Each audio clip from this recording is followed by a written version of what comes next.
Chapter 971 Restraint. On the observation deck of the liner, the bugle was sounded. It tore through the obstacles put up by the wind and rain, awakening all the passengers on board. Unable to dress up in time, they could only don a coat or their pajamas, rushing barefoot to the window to observe the situation outside. Half of the passengers quickly saw a gigantic sailboat that didn't adhere to common sense. They saw its 3 pitch-black sails and the blob of pale flickering yellow amidst the dark environment. Together with the howling winds, spattering rain, and the moonless and starless night sky, many passengers felt as though the ship was approaching them from hell, bringing with it an inexplicable sense of horror and dominance. After a brief pause and frenzy, a name surfaced in their minds: Black Emperor. Anyone who had been out at sea for some time, or people who lived in port cities in the various colonies, more or less knew the existence of such a pirate ship. Sigh, may the storm be with you and me. May the goddess watch over us. Holy Lord of Storms. As the passengers subconsciously made prayers, they were filled with horror and helplessness. These passengers knew very well that the owner of the Black Emperor had the highest bounty on the 5 seas. In a particular sense, he was the king of pirates, and was a powerful figure who could remain alive despite the campaigns of the various fleets from different nations. He was definitely not someone the cannons and crew of a liner could resist. This meant that they were about to fall into the hands of pirates.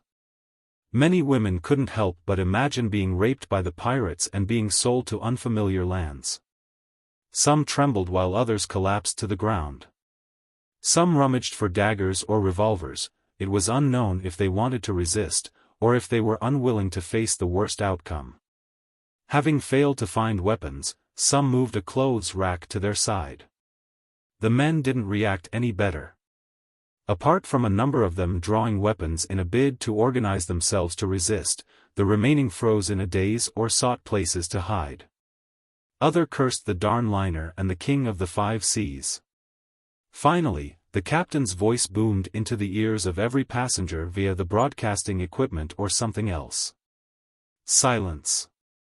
Don't be afraid. The owner of the Black Emperor has his own code. He's not like other pirates. His subordinates can only plunder for items and wealth, nothing else. Such words were repeated a few times as the panicking passengers finally calmed down and no longer exhibited such horror. Compared to the outcomes they had imagined, being able to live and not be raped was an excellent outcome. Almost a minute late, a number of passengers were overwhelmed with sadness and cried upon realizing how their hard-earned savings would be wiped out. Some of them were doing business through loans. If they were unable to pay their loans, it was possible that their family would end up on the streets, relying on the workhouses for survival. Upon having this thought, they hurriedly took action and hid their wealth in all kinds of hidden compartments, hoping to keep as much as they could from the pirates. After doing this, they held their weapons tight, prepared to fight the pirates to the death at critical moments.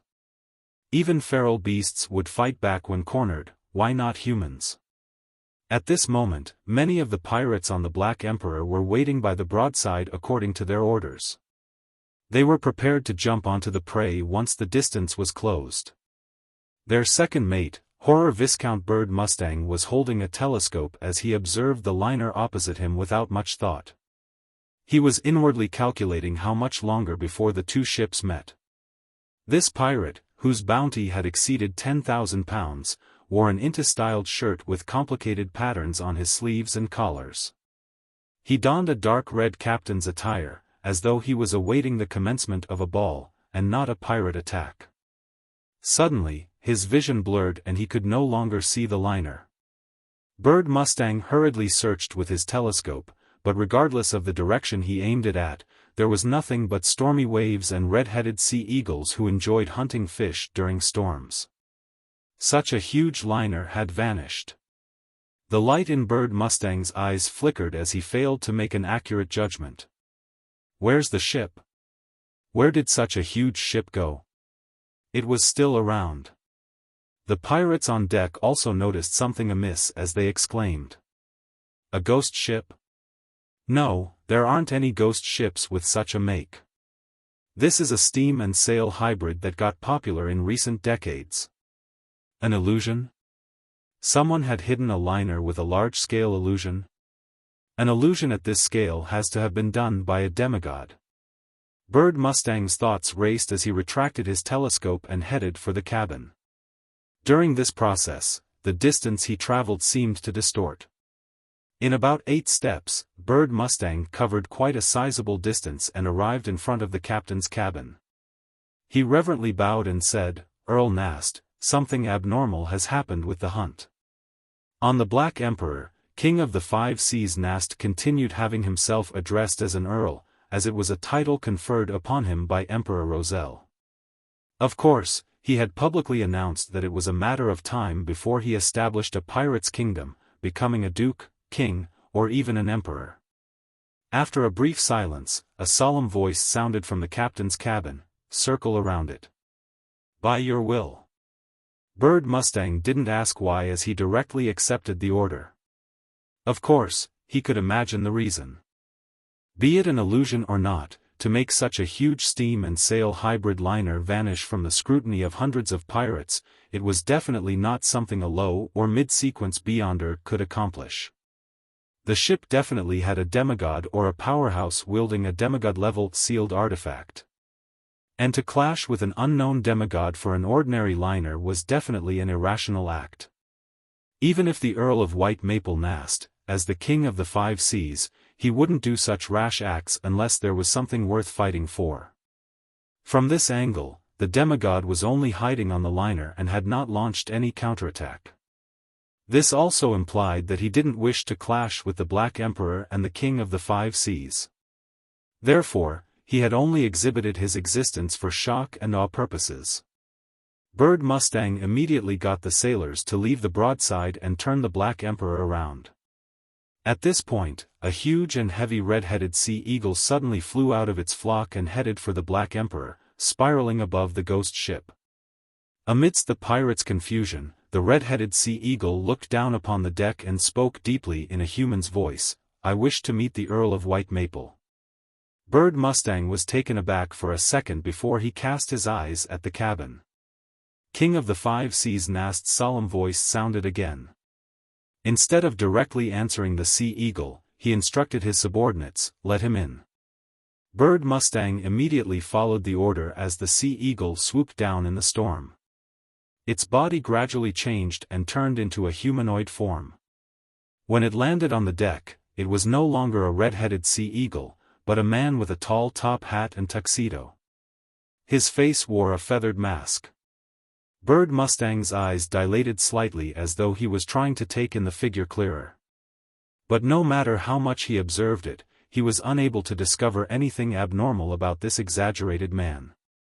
It was as though there wasn't a red-headed sea eagle from the very beginning. A few seconds later, Bird Mustang's pupils dilated even more because he saw the figure's side profile when it walked past him. This man, who appeared like he was an invitee at a banquet, was very thin. His side profile was about the width of 2 fingers. At that instant, Bird Mustang felt as though he was seeing a walking paper figurine, but it was also slightly thicker than one. A monster. He gulped with great difficulty as he watched the terrifying demigod walk towards the cabin.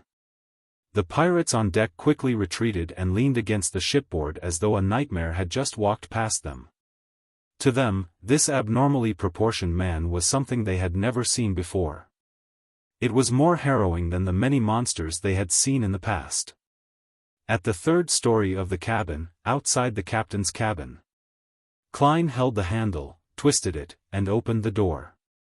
The reason he had made himself appear so strange was partially due to having no choice, but it was also partially deliberate. The former was because the red-headed sea eagle wasn't big enough, so after creating the clothes and mask, there was no way to create a normal human's body, even without the innards. The deliberate choice was because he was beginning to try out his theories on acting as a bizarro sorcerer. He had some ideas regarding this. The term sorcerer wasn't key. What was key was to use the methods of a sorcerer to appear bizarre. With a light creak, the dark black door opened, revealing the interior of the captain's cabin.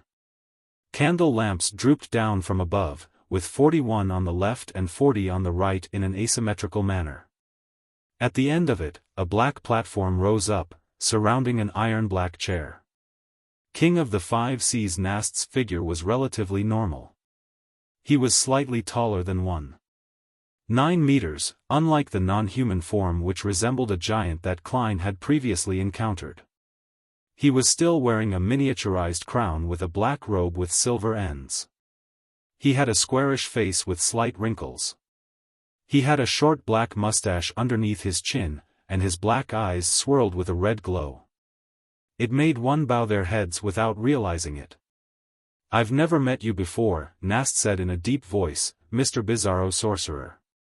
Klein took off his hat and bowed. "You know me now." Nast made his voice, which made spirit bodies tremble, resound inside the captain's cabin. "Speak. Why are you visiting me?" "Emperor, I wish to know of your impression of Emperor Roselle. Everyone knows that you and your father have met him in the past far more than once," Klein replied without being affected. Nast swept the paper figurine-like demigod as his dark red light brightened significantly. "Have a seat first." Before he finished his sentence, Klein felt a potent suppressive force on him. His body involuntarily sat on a chair beside him. However, he was only here as a marionette. With a flick of the spirit body threads, the figure that was thin as a book had quickly restored its balance. Chapter 972 Nast's memories. With the pressure relieved, Klein casually pulled a chair over and placed it by the door, sitting opposite King of the Five Seas Nast with the entire hall separating them. Although the Pirate King was more than 1.9 meters tall and was sitting on a black platform, allowing him to look down in a domineering manner, Klein didn't play second fiddle in this encounter. He wore his tall top hat again. After a brief silence, Nast, who had the official title of Earl of White Maple, said with a solemn tone, "Give me a reason why I should answer your question." Klein's thin body casually leaned back as he said, "You will not need to hear the same request when you have something you need to trade with me in the future." The dark red light flickered in Nast's black eyes as he said, "I basically know all the saints active in this world, but that doesn't include you." Klein caressed the feathered mask on his face and laughed. Without answering, he asked in return, "Have you met Zeradol?" "I've met him twice in Emperor Roselle's palace. I'd also interacted with quite a number of Secret Order members," Nast replied with a calm and direct but extremely domineering tone. "Quite a number of Secret Order members. You should introduce me to them when the opportunity arises." Klein couldn't help but quip. He then smiled and said, "I've also met Zeradol." Nast raised his hand to stroke his short black beard. His already tall figure seemed to burgeon, making the mood in the captain's cabin even gloomier and repressed. After a few seconds, he stared at Klein from above and said, "My impression of Emperor Roselle is very simple. No one is more suitable than him to be the Black Emperor." He didn't explain what Black Emperor meant or pointed to, ignoring if the demigod opposite him understood or not. "Is that so?" From this King of the Five Seas' words, although the Emperor's diary implied that he made up his mind only in his later years to switch to the Black Emperor pathway and make preparations, he had long had such inclinations. He had unconsciously exhibited it and set up the situation ahead of time. Klein thought in enlightenment. He believed that Nast's impression of Emperor Roselle was limited to that. After all, they had only met a few times. Hence, he switched topics. "In the Emperor's later years, did he get you or your father to do something secret?" Nast's crown shook a little as he replied, "Someone had once asked me the same question." Klein laughed and asked with a bold guess, "Bernadette?" "Yes." Nast held the two sides of his black throne with his hands. Back then, she was very young and immature to ask such a question. With Emperor Roselle's level in his later years, compared to handing something secret to me and my father, what could be kept more secret than doing it himself? This is implying that I'm as immature as Bernadette back then. Klein sighed and said, to people who are concerned about this, one wouldn't abandon even the slightest sliver of hope. This was also why he wished to meet the King of the Five Seas after concealing the liner. He was now trying to find clues to the door of light above the grey fog in the real world. Apart from confirming who the third transmigrator was, he had to delve deep into Emperor Rozel's matters. This was a necessary decision. The dark red glow in Nast's eyes contracted and expanded. What's your relationship with Emperor Rozel? Klein thought and said with a sigh, we can be considered old friends. After all, they had been above that mysterious door of light, and the cocoons they were in were neighbors with only a thin obstacle in between them. They had been hanging there for centuries or even millennia. This was a connection that stemmed from reality, and psychologically, having read so many of the Emperor's diaries, Klein had long treated the Emperor as a fellow countryman. He shared the same feelings for home and sense of identity with him. Nast stared at the thin demigod who sat by the door before he retracted his gaze and solemnly said, any more questions? Klein was already prepared. He asked in an unhurried tone, do you feel that there was anything abnormal about Emperor Rozel in his later years? The slightly wrinkled Nast remained silent for quite a while before saying, I don't know enough about him, so I wasn't able to notice anything abnormal. The only thing that made me feel odd was that when me and my father met him, he would stand at a floor-to-ceiling window facing west. He would stare into the distance. This would happen in the morning, noon, and the evening. And that room wasn't the only one with a floor-to-ceiling window. West. Into the distance, the fog sea? Klein seemed to mutter to himself as though seeking confirmation. He recalled that the Emperor's diary had mentioned of a mysterious primitive island, and he recalled the abyss that hid somewhere in the fog sea. Nast nodded slightly and said, that was my guess as well. Phew. Klein silently exhaled. After some consideration, he stood up and said, I'm done with my questions. Please pardon me for my intrusion. Your lordship, I wonder if I can help you in a transaction? He was fulfilling his promise. Nast fell silent for 2 seconds and said, help me find the card of blasphemy that corresponds to the Black Emperor. For an instant, Klein suspected that the Pirate King was testing him, but he immediately felt that an unknown demigod had little to do with the Black Emperor card. He said with a smile, I'll try my best. However, the questions from before aren't worth a card of blasphemy. If I can obtain it, I'll trade you for the information inside it. Of course, I might only provide clues to that card. Nast caressed the armrest of his iron-black throne and said in a deadpan manner, so be it. Klein took off his hat again, bowed, and turned to leave before returning to the deck. Under horror Viscount Bird Mustang and Company's gaze, he raised his arms.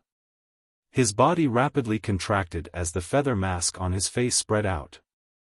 In just 2 or 3 seconds, his entire person became an ordinary red-headed sea eagle.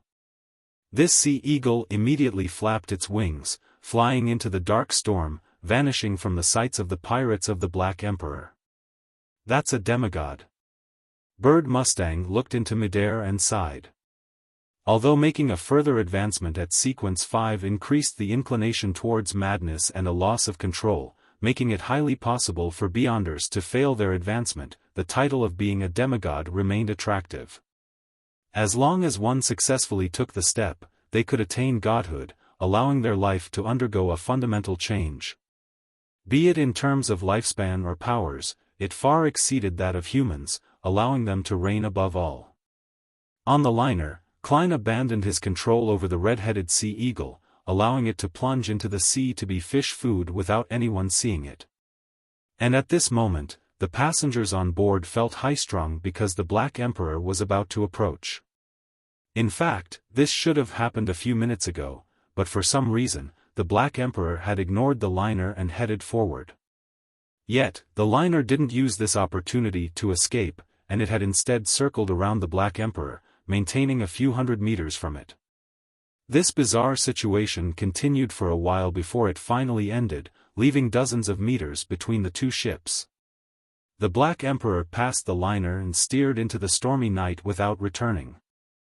The passengers and crew watched blankly and realized the reality of the situation only a few minutes later. The Black Emperor was gone. It hadn't attempted to plunder them. A number of passengers cheered while others had tears stream down their faces. A few collapsed to the ground and relaxed. Only a few maintained their lucidity, feeling puzzled as to everything that had happened. However, they were unable to find an answer that agreed with the situation at hand. All they could do was console themselves. The Black Emperor must have completed a plunder already. Since this is a liner and not a cargo ship, it didn't catch its eye. As the euphoria spread across the ship, Klein, donning the appearance of Dwayne Dantes, cast his gaze to the north. Compared to King of the Five Seas Nast, who had only met Roselle a few times, there was another person who knew the Emperor even better, Queen Mystic Bernadette. Being an equal peer to Nast, she had recently been in Backlund. After I return to Backlund, I'll get Admiral of Stars to contact Queen Mystic and try to meet her as soon as possible. Klein retracted his gaze, drew the curtains, and went to bed. In the Rørsted Archipelago waters, on the future. Admiral of Stars Katlia finally received a letter from Queen Mystic Bernadette. She had no idea when the invisible messenger arrived, but this didn't stop her from effusing her joy. Tearing open the envelope and spreading open the letter, Katlia eagerly read the first line below the salutation: "That's indeed Seal's descendant, that artisan is really Emperor Roselle's direct descendant. I can't allow him to mix with the believers of the primordial moon. I have to bring him on board the future." As Katlia thought, she nodded indiscernibly. After making up her mind, she thought of artisan Sealf's character and morals that only spelled trouble. She felt that she had the responsibility and duty to discipline him.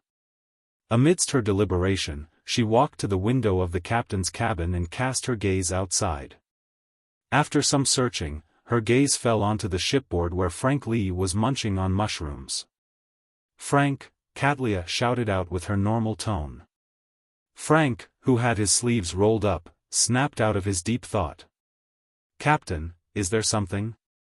Katlia said seriously, "I'll get you an assistant for your experiments." Frank was taken aback before he revealed a pure smile. "All right."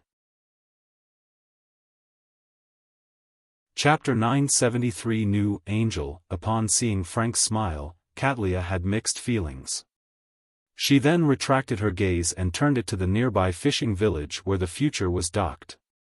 No one expected this place to be an important base of the Moses ascetic order. To avoid the pursuit of the Aurora order, Katlia and her crew had been docked here recently. She wasn't in a rush to set sail but was prepared to go ashore.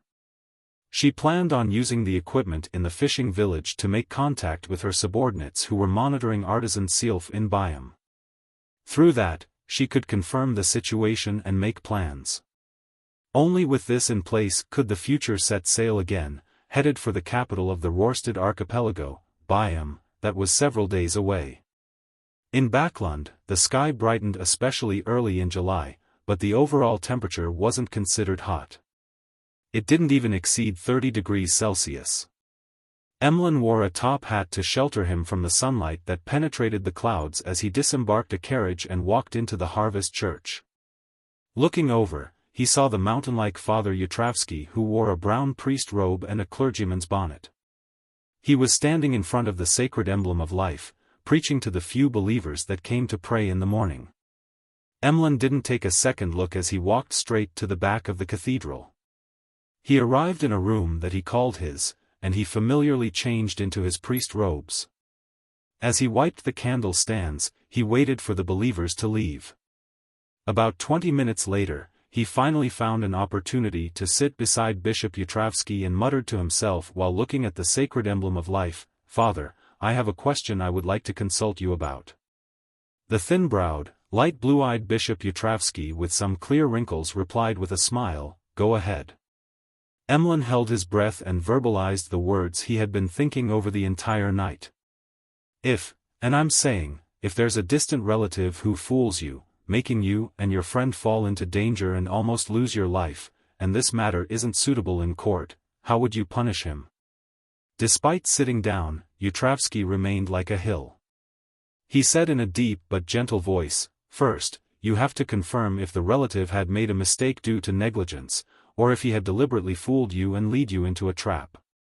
If it's the former, you need to warn him, remind him, and teach him, instead of thinking of punishing him.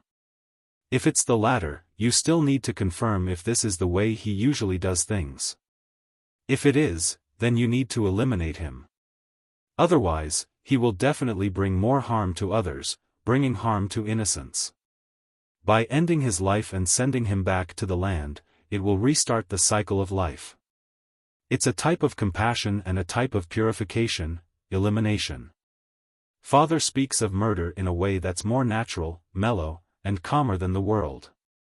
Emlyn's facial muscles twitched as he hurriedly interrupted Yutravsky's reply. "No, he usually doesn't act this way. It's just that due to various reasons, he had targeted me this once. I don't wish to kill him because of this." Just as he said that, Emlyn froze. He had apparently, probably, most likely, just expressed the fact that he was the victim, expressing that this matter was a sanguine internal matter. Yutravsky turned to look at him and revealed a smile. "Not bad. You already understand how precious life is." Emlyn forced a smile. "Then, how should he be punished?" Yutravsky looked at the sacred emblem of life in front of him. "I do not advocate appealing to violence. You can bring him here and have him listen to my preaching and reading the Bible. He will understand the value of life and experience the compassion of Earth Mother. He will serve to redeem his sins. Isn't this what I experienced?" Emlyn was taken aback before realizing that this method was in line with his intentions. This neither caused Ernst Boyar's death, nor was it comparable to simply beating him up and demanding compensation. More importantly, this wouldn't escalate to a conflict that would cause strife among the sanguine. Of course, every method had its flaws. To Emlyn, the biggest problem was, how was he to bring Ernst Boyar to the Harvest Church? From the moment he began doing volunteer work here, all the sanguine in Backlund knew to avoid this region. Ernst Boyar was no exception. It was impossible to trick him into coming in. And if he resorted to violence, Emlyn believed that, with the ring bestowed to him by Ancestor Lilith, as well as Miss Magician's powerful spellbook that could be rented, defeating Ernst Boyar wasn't a difficult endeavor. However, to control him wasn't simple. After all, he was a sanguine viscount, equivalent to that of a Sequence 5 Beyonder. In addition, although Ernst Boyar wasn't too old, he had quite a collection. Under such circumstances, the extent of which to directly taking action was hard to gauge. It could easily lead to death, and Emlyn would be blamed for perhaps I need some help. In Backlund, there are many members of the Tarot Club. If we work together, we should be able to easily control Ernst. I can't expose my identity because of this.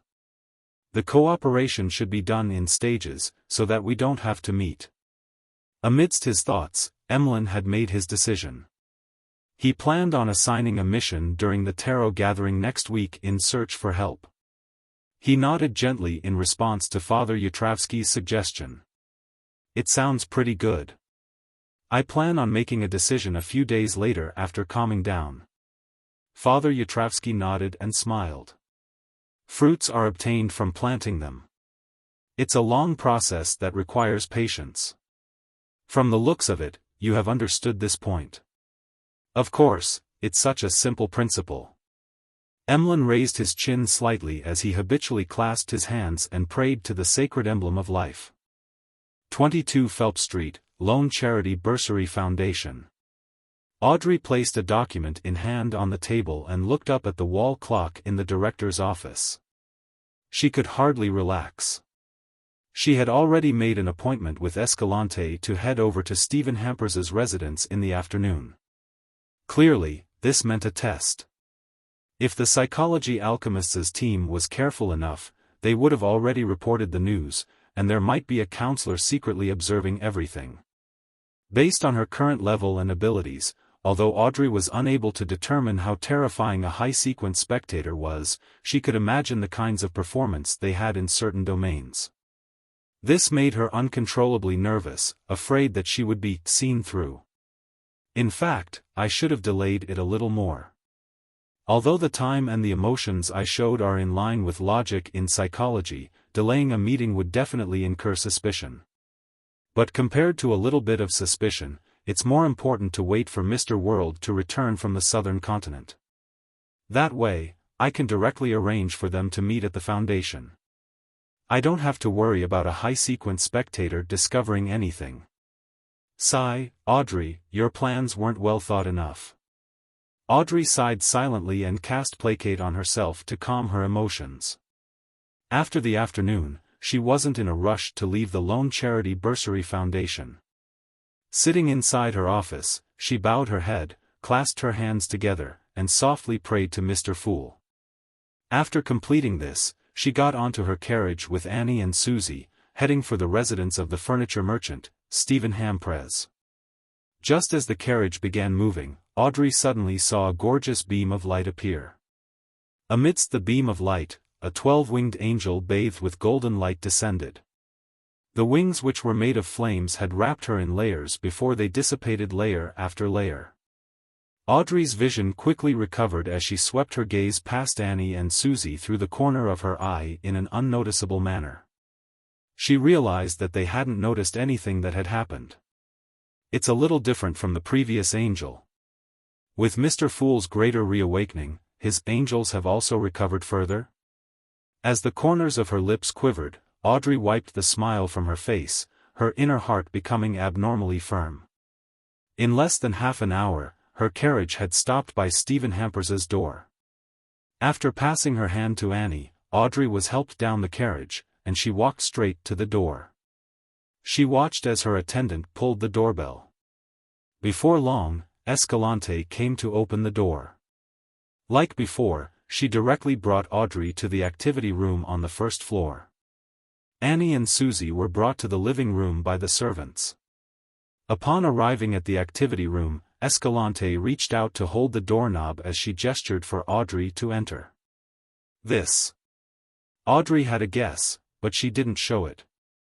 She slowly walked through the door which Escalante had opened. Escalante didn't enter as she closed the activity room's door. Audrey looked ahead and saw that on a single-seater facing the activity room's door, there was an elder sitting there quietly. The elder wore a shirt, vest, and a jacket, matched with blue-gray trousers with lines adorning it, as well as a dark red bow tie. His hair was completely white but remained thick and lush. He had a warm and elegant bearing. He had a pair of blue eyes that seemed to hide wisdom and knowledge. Apart from the wrinkles on his forehead, he didn't have any wrinkles elsewhere. Audrey knew him. He was the royal family's consultant Vin Rambus. Of course, Audrey had long known of this old gentleman's secret identity from the Tarot Club, a counselor of the psychology alchemists. She didn't disguise her surprise, because she truly was surprised. Although she had guessed at the possibility of Vin Rambus's appearance, she never expected him to appear directly. She imagined that he would observe her in secret, allowing Hilbert and Stephen to speak on his behalf. "You're very surprised?" Vin Rambus asked with a faint smile. He then stood up and bowed. "A pleasure meeting you, Miss Audrey." Audrey deliberately opened her mouth before closing it again. Following that, she replied with a mixed smile, "I'm not sure how I should address you." Vin Rambus chuckled. "Like always." He pointed to the sofa beside them. "Let's have a seat." Audrey took a deep breath, wore a smile, and unhurriedly walked over. Sitting by the sofa, she maintained an adequate distance from him. Chapter 974 Mind World. Vin Rambus picked up the porcelain teacup and took a sip. Looking at Audrey, who sat in a flawless posture, he said genially, there's no need to act so reserved. This isn't our first meeting. I still recall discussing Berman's philosophy of ethics and Kang Soka's pragmatism with you 2 years ago. Audrey smiled faintly and said, I just find it difficult to put the idea of you and a psychology alchemist's counselor together. Vin Rambis hadn't introduced himself, but it was a reasonable inference based on Audrey's knowledge of the psychology alchemists and the present situation. Vin crossed his right leg and said with a smile, this isn't something worth paying attention to. Never forget that our psychology alchemists is an organization established with the goal of studying the psyche and to build knowledge. We are more about the academic side of things rather than handling matters. Since it's academic, you can always treat a counselor as a university's professor. If she hadn't learned from Mr. World that Vin Rambis was behind Quarren's suicide, Audrey would have been able to conclude that he was a knowledgeable, amiable, humorous, and humble scholar, regardless of the amount of observation that she did. However, since she was wary, Audrey wasn't someone who would so easily believe things that appeared on the surface. As she looked at him and organized her words, she prevented herself from focusing too much on one point. She kept her thoughts lively and scattered to prevent herself from being hypnotized. At this moment, her mind suddenly turned adrift. She seemed to see the 7 pure lights that contained infinite knowledge, and the dense, indescribable figures. She saw them blanketing everything from high above. This was the spirituality sky, the reflection of the spirituality in one's mind. And beneath the spirituality sky was a deep, dark sea. Every drop of water resembled a point of light as though they represented an imprint on each subconscious. Near this sea were several islands. One of them belonged to Audrey. She clearly knew that this was a manifestation of her consciousness. What was exposed above the sea was what she could detect, and the parts covered by the seawater were her deeper consciousness that she was usually unable to grasp or know. Floating above the island, Audrey looked to the bottom. She first noticed that the area was a solitary, quiet, gray blur. They screened out her vision, making her only capable of seeing the massive and dark black outlines of the subconscious, as well as the illusory and rippling sea of collective subconscious. She was unable to obtain much information from that. Audrey was puzzled as to how she had entered this strange state when she saw large swaths of gray split apart like the sea deep in the sea of subconscious at the island below. It revealed a stone platform that had appeared at some point in time. On the platform, a figure grew up rapidly in a fashion akin to blinking, entering Audrey's field of view almost instantly. His hair was completely white but remained thick and lush. He wore a standard 3-piece suit, matched with blue-gray trousers with lines adorning it, as well as a dark red bow tie. This man with deep wrinkles on his forehead was none other than Vin Rambis. Compared to the Vin sitting on the sofa, he appeared more sinister. He didn't wear a smile, and his head was slightly bowed.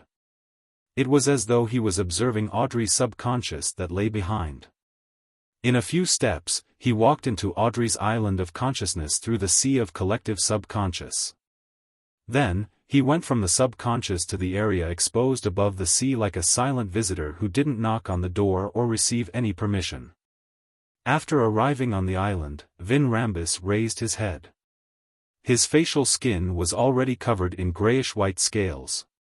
His irises were gold and vertical, and it didn't show any hint of emotion. Floating in midair, Audrey observed this scene and fully understood the situation she was in.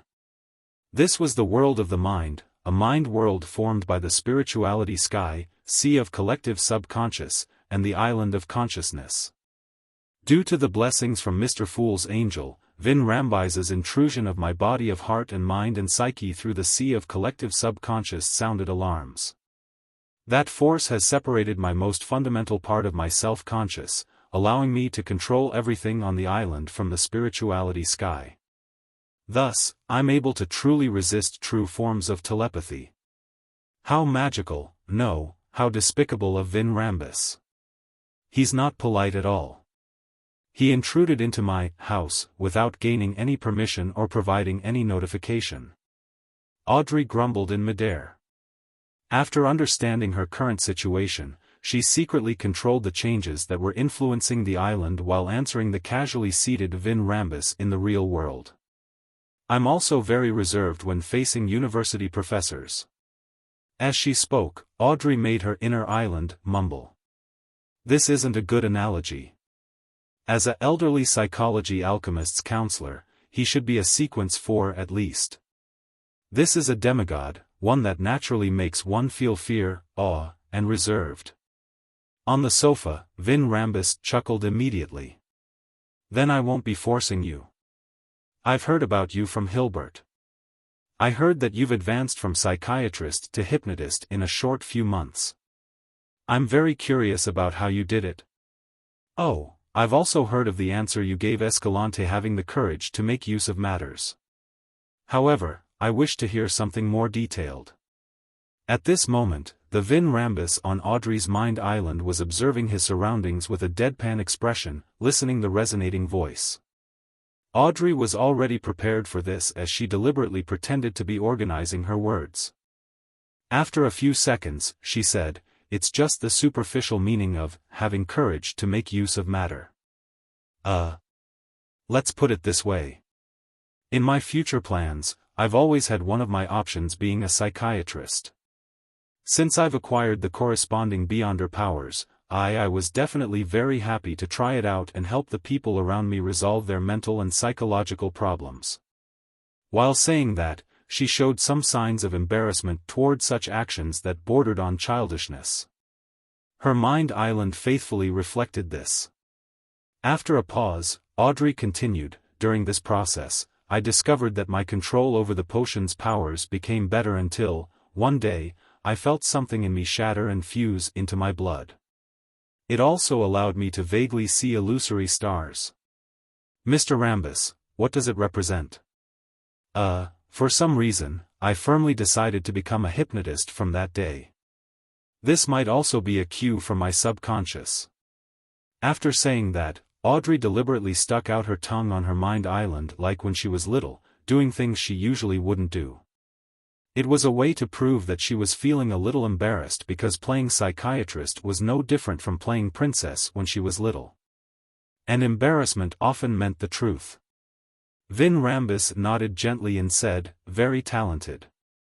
You seem to have figured out the acting method by yourself." "Acting method?"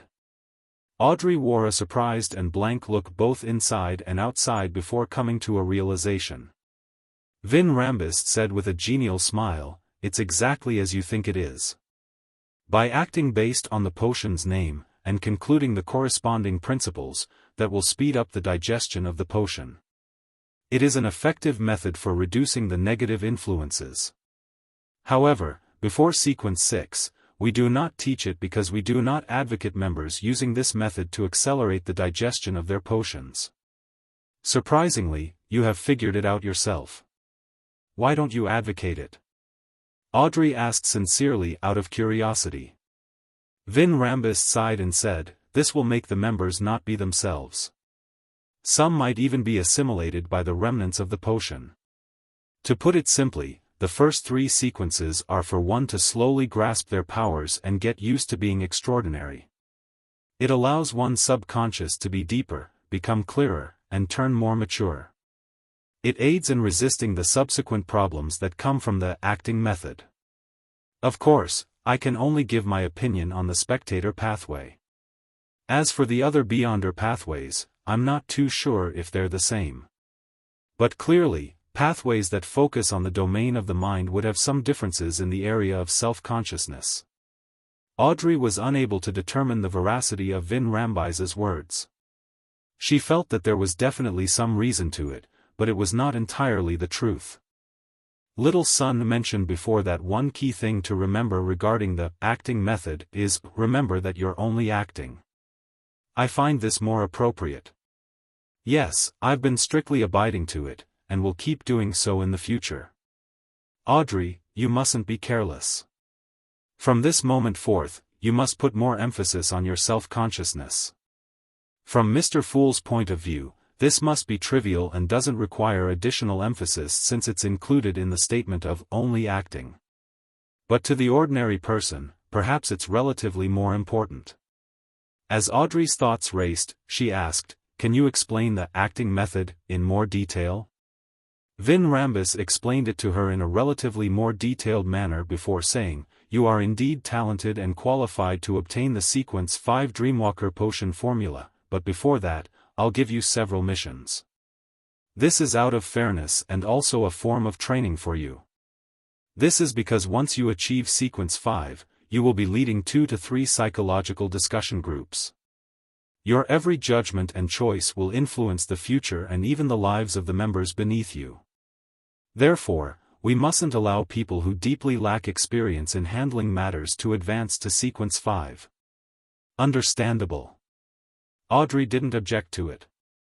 "What's the first mission?" Vin Rambus said with a smile, "A simple but rather long-term mission. Every piece of feedback you provide will count towards your contributions." At this point, he sighed. The fracture between the new party and the Conservative Party is widening. The more conflict there is, the more divided the kingdom's internal politics will be. I wish that you can take note of the attitude of your father, Earl Hall. Inform me of some of his views towards various bills and matters. Don't worry, this will not cause him any harm. We only wish to mend the fractures. His final statement was, in fact, not supported by logic.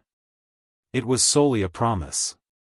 But with Vin Rambus raising his right hand to his temples while on Audrey's mind island, Audrey felt that what he said was very reasonable and deeply relatable. Floating above her mind world, she immediately snapped to her senses and realized something was amiss. Chapter 975 A familiar feeling. How can you not cause harm to my father from knowing his trump cards? This will bring about negative impacts to matters that he's trying to push for or object to. Floating in the mind world, Audrey looked down at her island of consciousness. Her thoughts were so calm that it surprised her. Right on the heels of that, she suddenly realized why Vin Rambus had directed Quarren's suicide. Audrey had always been concerned about this matter. Furthermore, she had obtained information from various sources, giving her a rather clear idea of the overall picture. However, she had ultimately been stumped about the mastermind's goal. This trap seemed to be targeted at the purse strings of the Conservative Party, Baron Syndra's. As long as he failed to respond properly, this powerful banker would have his problems exposed and end up handled by the official Beyonder organizations. However, the actual process seemed to lack the panache of a high-sequence Beyonder of the spectator pathway. It was especially so when Dwayne Dantes reacted unexpectedly, causing the plan to immediately be foiled, yet, there wasn't any mending of the plan. As a rather senior spectator, Audrey had long noticed the incongruity within this matter. However, it was only after hearing Vin Rambus's words today that she realized the core of the matter. Vin Rambus didn't care if he had successfully taken down Baron Syndra's, as he had already accomplished his goals. It was just as he had said, the new party and Conservative Party were fractured. Although Vin Rambus claimed to be trying to mend it, his true goal was to deepen the cracks and cause them to completely fall out with each other. Why is he doing this? Audrey controlled her mind island and didn't make it show any puzzled emotions. She then replied to Vin Rambus, I can understand your concern for the kingdom's political situation. I will work hard on this. Just as she said that, the gloomy Vin Rambus on the Mind Island lowered his right hand from his forehead.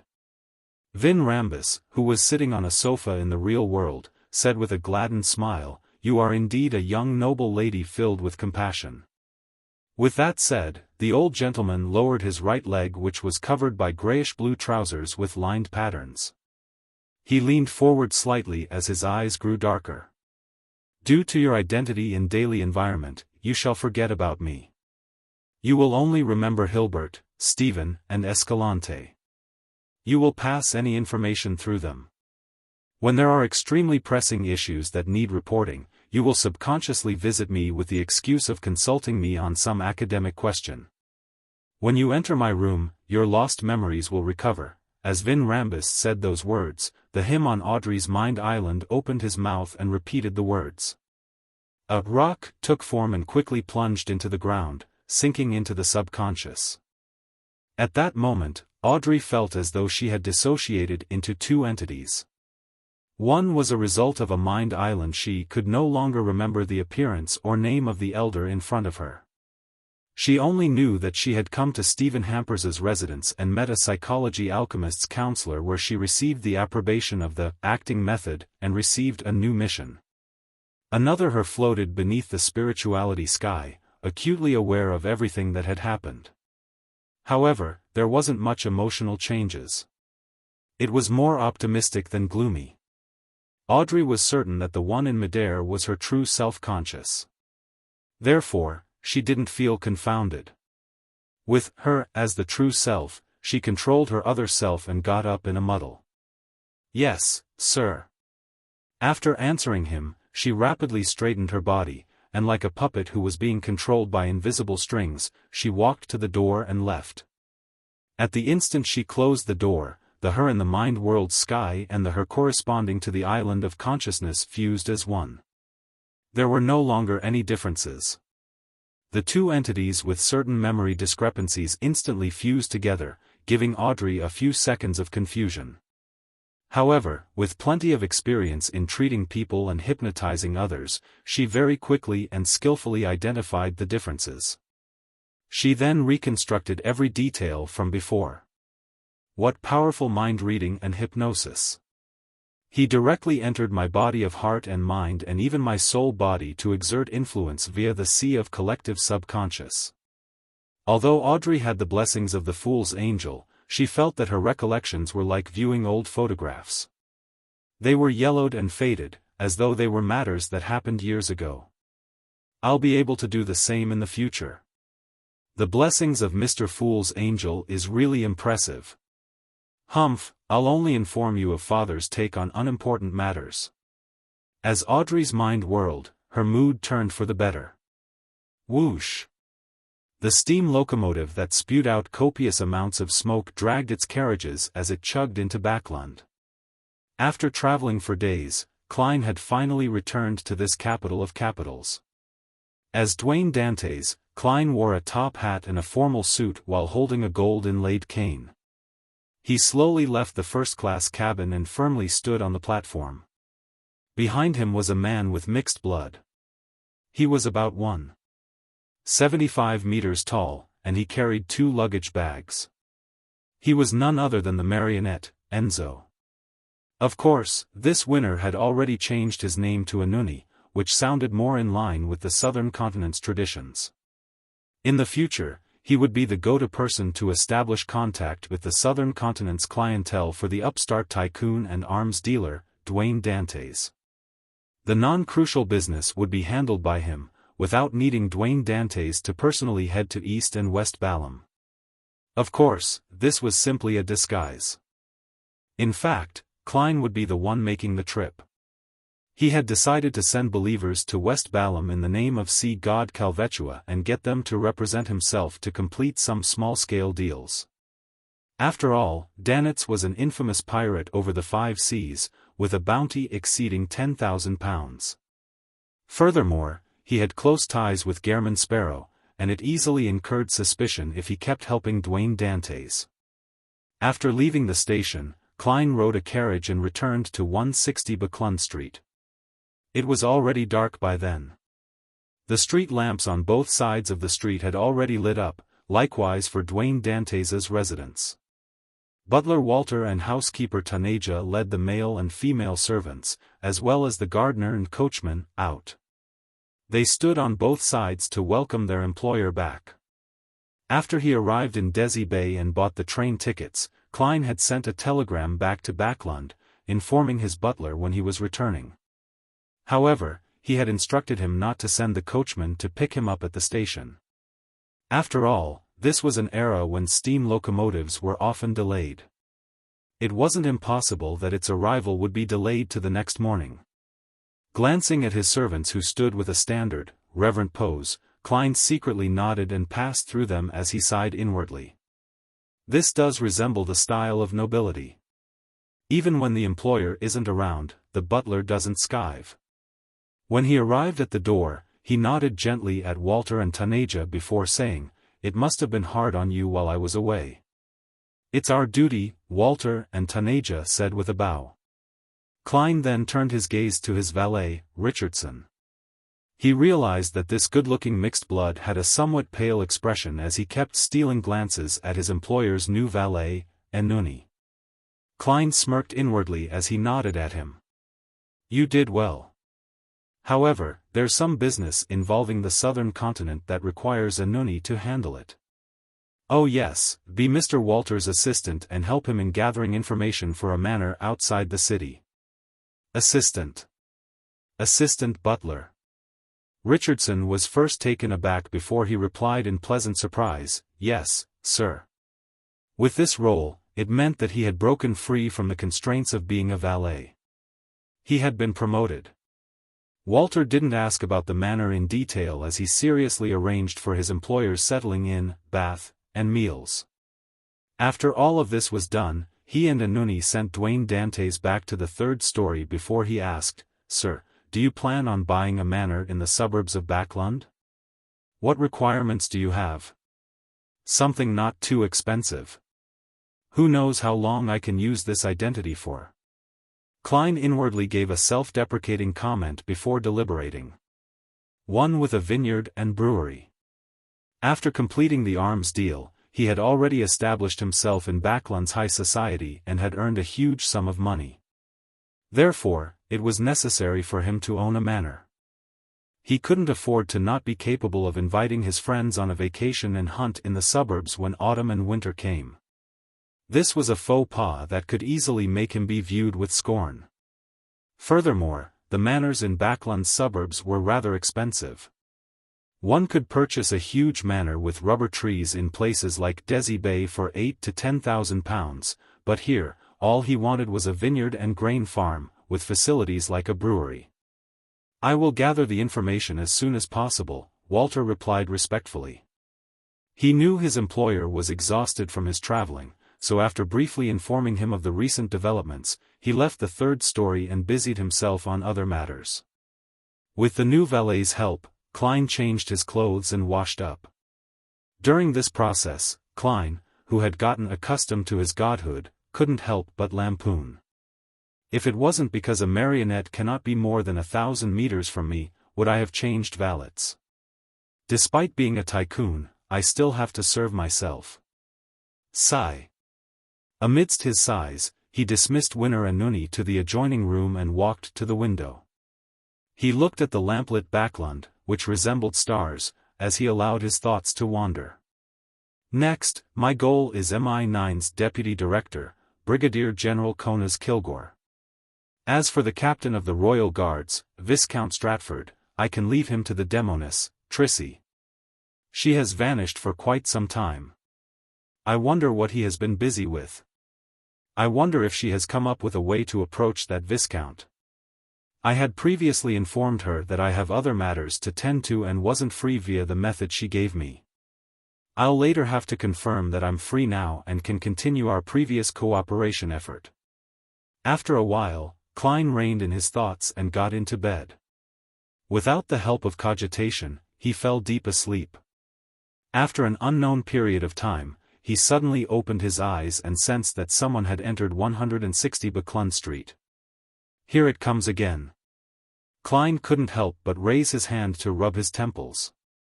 On the first day of returning to Backlund, he had been awakened in the middle of the night.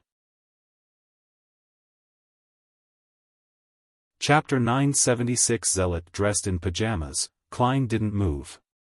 In his spiritual perception, the intruder's spirit-body threads appeared. This also meant that if he so wished, he could turn everyone in 160 Backlund Street into his marionette without leaving the bed. Of course, to a Demigode Bizarro sorcerer, the neighbors a few buildings away were within range. There are many spirit bodies around. One of them is helping him fly. He has landed on the opposite balcony. Is it a beyonder from the death pathway, or the Evernight pathway? To be able to do this, he must at least be a sequence 6. He's here for Richardson? No, he's walking towards my bedroom. He has paused and has reached out his right hand to knock gently on my door. He's certain that I've detected him? Klein sat up with a slightly heavy expression. He had made the initial judgment via the spirit-body threads, but subsequently, he did it via direct sight, a scene that formed in his mind. After Klein reached sequence 4, not only was his danger premonition as a clown enhanced, the amount of power he could stir and use from the mysterious space above the gray fog had experienced a qualitative boost. With the two combined, it wasn't difficult for him to use his intuition to have a projection of the intruder's figure and actions, despite the distance. In addition, due to his deepened control over the mysterious space, Klein could converge the augmentation effects the gray fog had on him in the real world. This prevented beyonders of certain pathways from seeing anything. Based on his judgment, by being above the gray fog, augmenting himself with a card of blasphemy, and using the sea god scepter, the strength that the fool could direct at the real world was asymptotically closer to that of an angel. If that weren't the case, even if the gray fog and the paper figurine substitutes could allow others to maintain their lucidity in dreamlike states, Klein wouldn't have dared to allow Miss Justice to face a sequence 4 or even sequence 3 of the spectator pathway. Amidst his thoughts, he left his bed, wore his slippers, and straightened his pajamas. He walked to the reclining chair and leisurely sat down. "Please come in." The door to the master bedroom opened silently, but no cold wind blew in. All it did was spiral in the corridor. The visitor was a man about Dwayne Dantes' age, and of similar height. He had black hair and brown eyes. He had cut facial features, a classic example of a Loanese man. He wore a silk top hat and had a rather thin face. His demeanor was cold but wasn't one that left others feeling uncomfortable. Instead, it was a manifestation of the night view at a suburban cemetery. At this instant, Klein saw countless spirit bodies hugging a middle-aged gentleman. It made his surroundings dark and stacked, as though a world was hidden within. Klein's spiritual intuition told him that this was a demigod. Why would there be a demigod coming to me moments after I arrive back in Backlund? Apart from the Church of Evernight's Backlund Archbishop, nothing has been exposed in regards to this identity as Dwayne Dantes. Having a headache, Klein looked at the door without an expression. It was unknown whether he was feeling angry or alarmed. After taking 2 steps, the demigod's right hand suddenly hung down straight. Together with his waist, it bent like a bow pulled to its limit. He had bowed deeply in a strange manner, his attitude extremely reverent. Meanwhile, a cold wind blew over, closing the door silently. Klein was nearly taken aback, feeling at a loss. His mind whirred as he came to a rough guess. At this moment, the demigod maintained his pose and said in a deep voice, in response to a revelation, "I, Patrick Bryan of the Numinous Episcopate, am here to meet your excellency." Revelation. Klein controlled the twitching of his facial muscles. Together with his previous guess, he had a rough understanding of what was happening. The Evernight goddess had deepened her control of artificial death, in other words, the death pathway's uniqueness. She was able to give revelations to the high-ranking members of the Numinous Episcopate's artificial death faction. Klein sighed as he chuckled. He pressed his right hand to his chest, but he didn't make any additional movements. What is God's revelation? Bryan slowly stood straight and looked at the gentleman with the white sideburns sitting at the reclining chair. He replied with some level of fervor, "We succeeded. God has finally awakened. He has requested me to listen to your commands from this day forth, and to follow your arrangements." Klein had already expected this, but he felt his face burn, unsure whether to laugh or cry. "This is making me be a blessed of Evernight while also part-timing as a blessed of artificial death, so as to silently lead the Numinous Episcopate's artificial death faction. Is this a bestowment of fate, or a price that had been exacted?"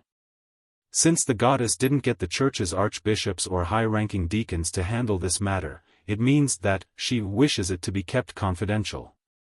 Klein instantly stood up and tried to appear pious in tone and expression. As God's revelation commands. God's wish is my wish. After expressing his devotion, he looked at the demigod standing straight in front of him and pointed to the sofa opposite him. Please have a seat. Oh, do introduce yourself. That's the most basic form of politeness, isn't it? Moments ago, as the thoughts ran through his mind, Klein had vaguely grasped the reason why the goddess had handed him leadership over the numinous episcopate's artificial death faction.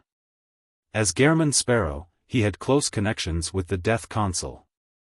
Therefore, if anyone were to really discover anything amiss and begin investigating the numinous episcopate's artificial death faction, they would realize that it had something to do with Gehrman Sparrow and be enlightened. They would believe that they had grasped the truth as to why artificial death was able to come to life and send a revelation. Due to this guess, Klein deliberately made Dantes use Gehrman Sparrow's usual speech. Patrick Bryan sat on the sofa and said after some thought, "I'm Loanese. I once did business in East Balam and nearly died because of a disease. I was rescued by members of the numinous episcopate, and during that ritual, I received God's grace and survived.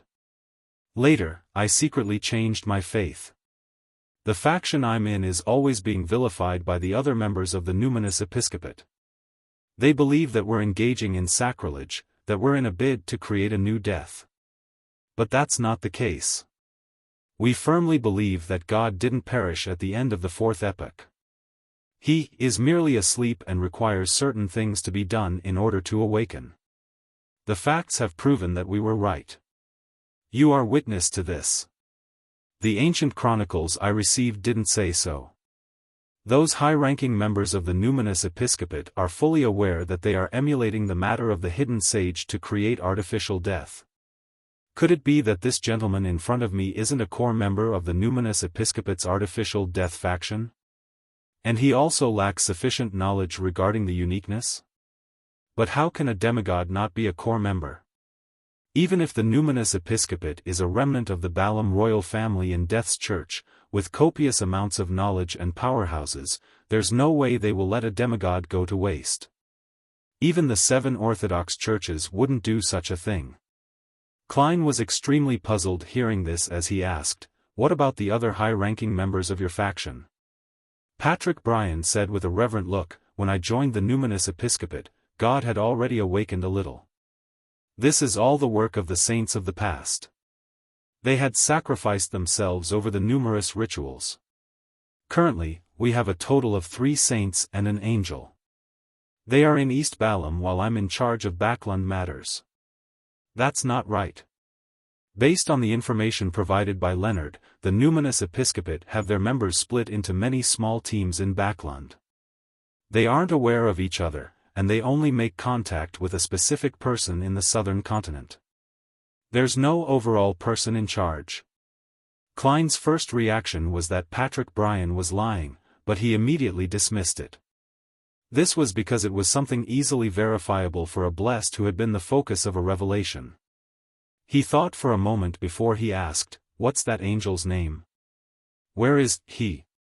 Are there any other revelations?" Patrick Bryan answered frankly, "God made me not inform others, nor make inquiries to others about matters. Our leader's name is Hayter, both a last name and first name. He was once the archbishop of the church, and later he became an angel thanks to God's grace. He has always been working hard to awaken the sleeping God, but he was severely corrupted in one of the rituals. Currently, he is unable to leave his mausoleum, otherwise, he would directly lose control. He is considered my teacher. This demigod that has existed since the Balam Empire is clearly key in steering the artificial death project." Klein asked in thought, "He and the other 2 demigods are Balamese purebloods?" "Yes." Patrick Bryan nodded. "I roughly get what's happening." Klein couldn't help but sigh inwardly. He believed that Patrick Bryan wasn't an ordinary demigod, but a byproduct of the artificial death project. Back then, Hayter and the other members of the Numinous Episcopate's artificial death faction had no intention of saving Aloanese. Instead, they had planned on using him for a ritual sacrificial item or material. In the end, something unexpected happened during their attempt which they originally hadn't had high hopes of. Death's uniqueness gained some level of instinct or produced other changes. This led to Patrick Bryan's survival and his establishment of a certain connection with artificial death. His spirit and body became special. Upon witnessing this, Hayter and the other high-ranking members began viewing Patrick Bryan as key to the success of the artificial death project. They gave him potions and taught him, proselytizing him with the faith of death, thus, fabricating a perfect excuse for themselves. And due to Bryan's specialness, he had advanced rapidly and became a demigod. Of course, no matter how key he was merely an experimental subject. Patrick Bryan had never been treated as one of the members of the Numinous Episcopate's artificial death faction. Later, he was sent to the Lone Kingdom's backland to lead 2 or 3 teams. He did various kinds of rituals in a bid to bring the uniqueness alive. Such a guess was in line with the situation which Klein was currently aware of. First, Leonard had mentioned that the Numinous Episcopate's artificial death faction had placed their experiments in Backland, planning to destroy the enemy's capital even if an accident happened. Second, many teams were independently connected to the southern continent and Backland and had no overall person in charge. Third, Patrick Bryan's knowledge of artificial death was very different from reality. This also meant that the people in the southern continent didn't care for Bryan's life and death, nor did they tell him the truth. Under such circumstances, there was no other explanation unless he was a byproduct of the artificial death project. From the looks of it, the goddess's control of the uniqueness is still limited. She can only send revelations to one person who is directly connected to artificial death. She is unable to influence Hayter and the other saints. Klein reined in his thoughts and asked, "What's your current sequence?" Patrick Bryan didn't hide the truth. "I'm an undying."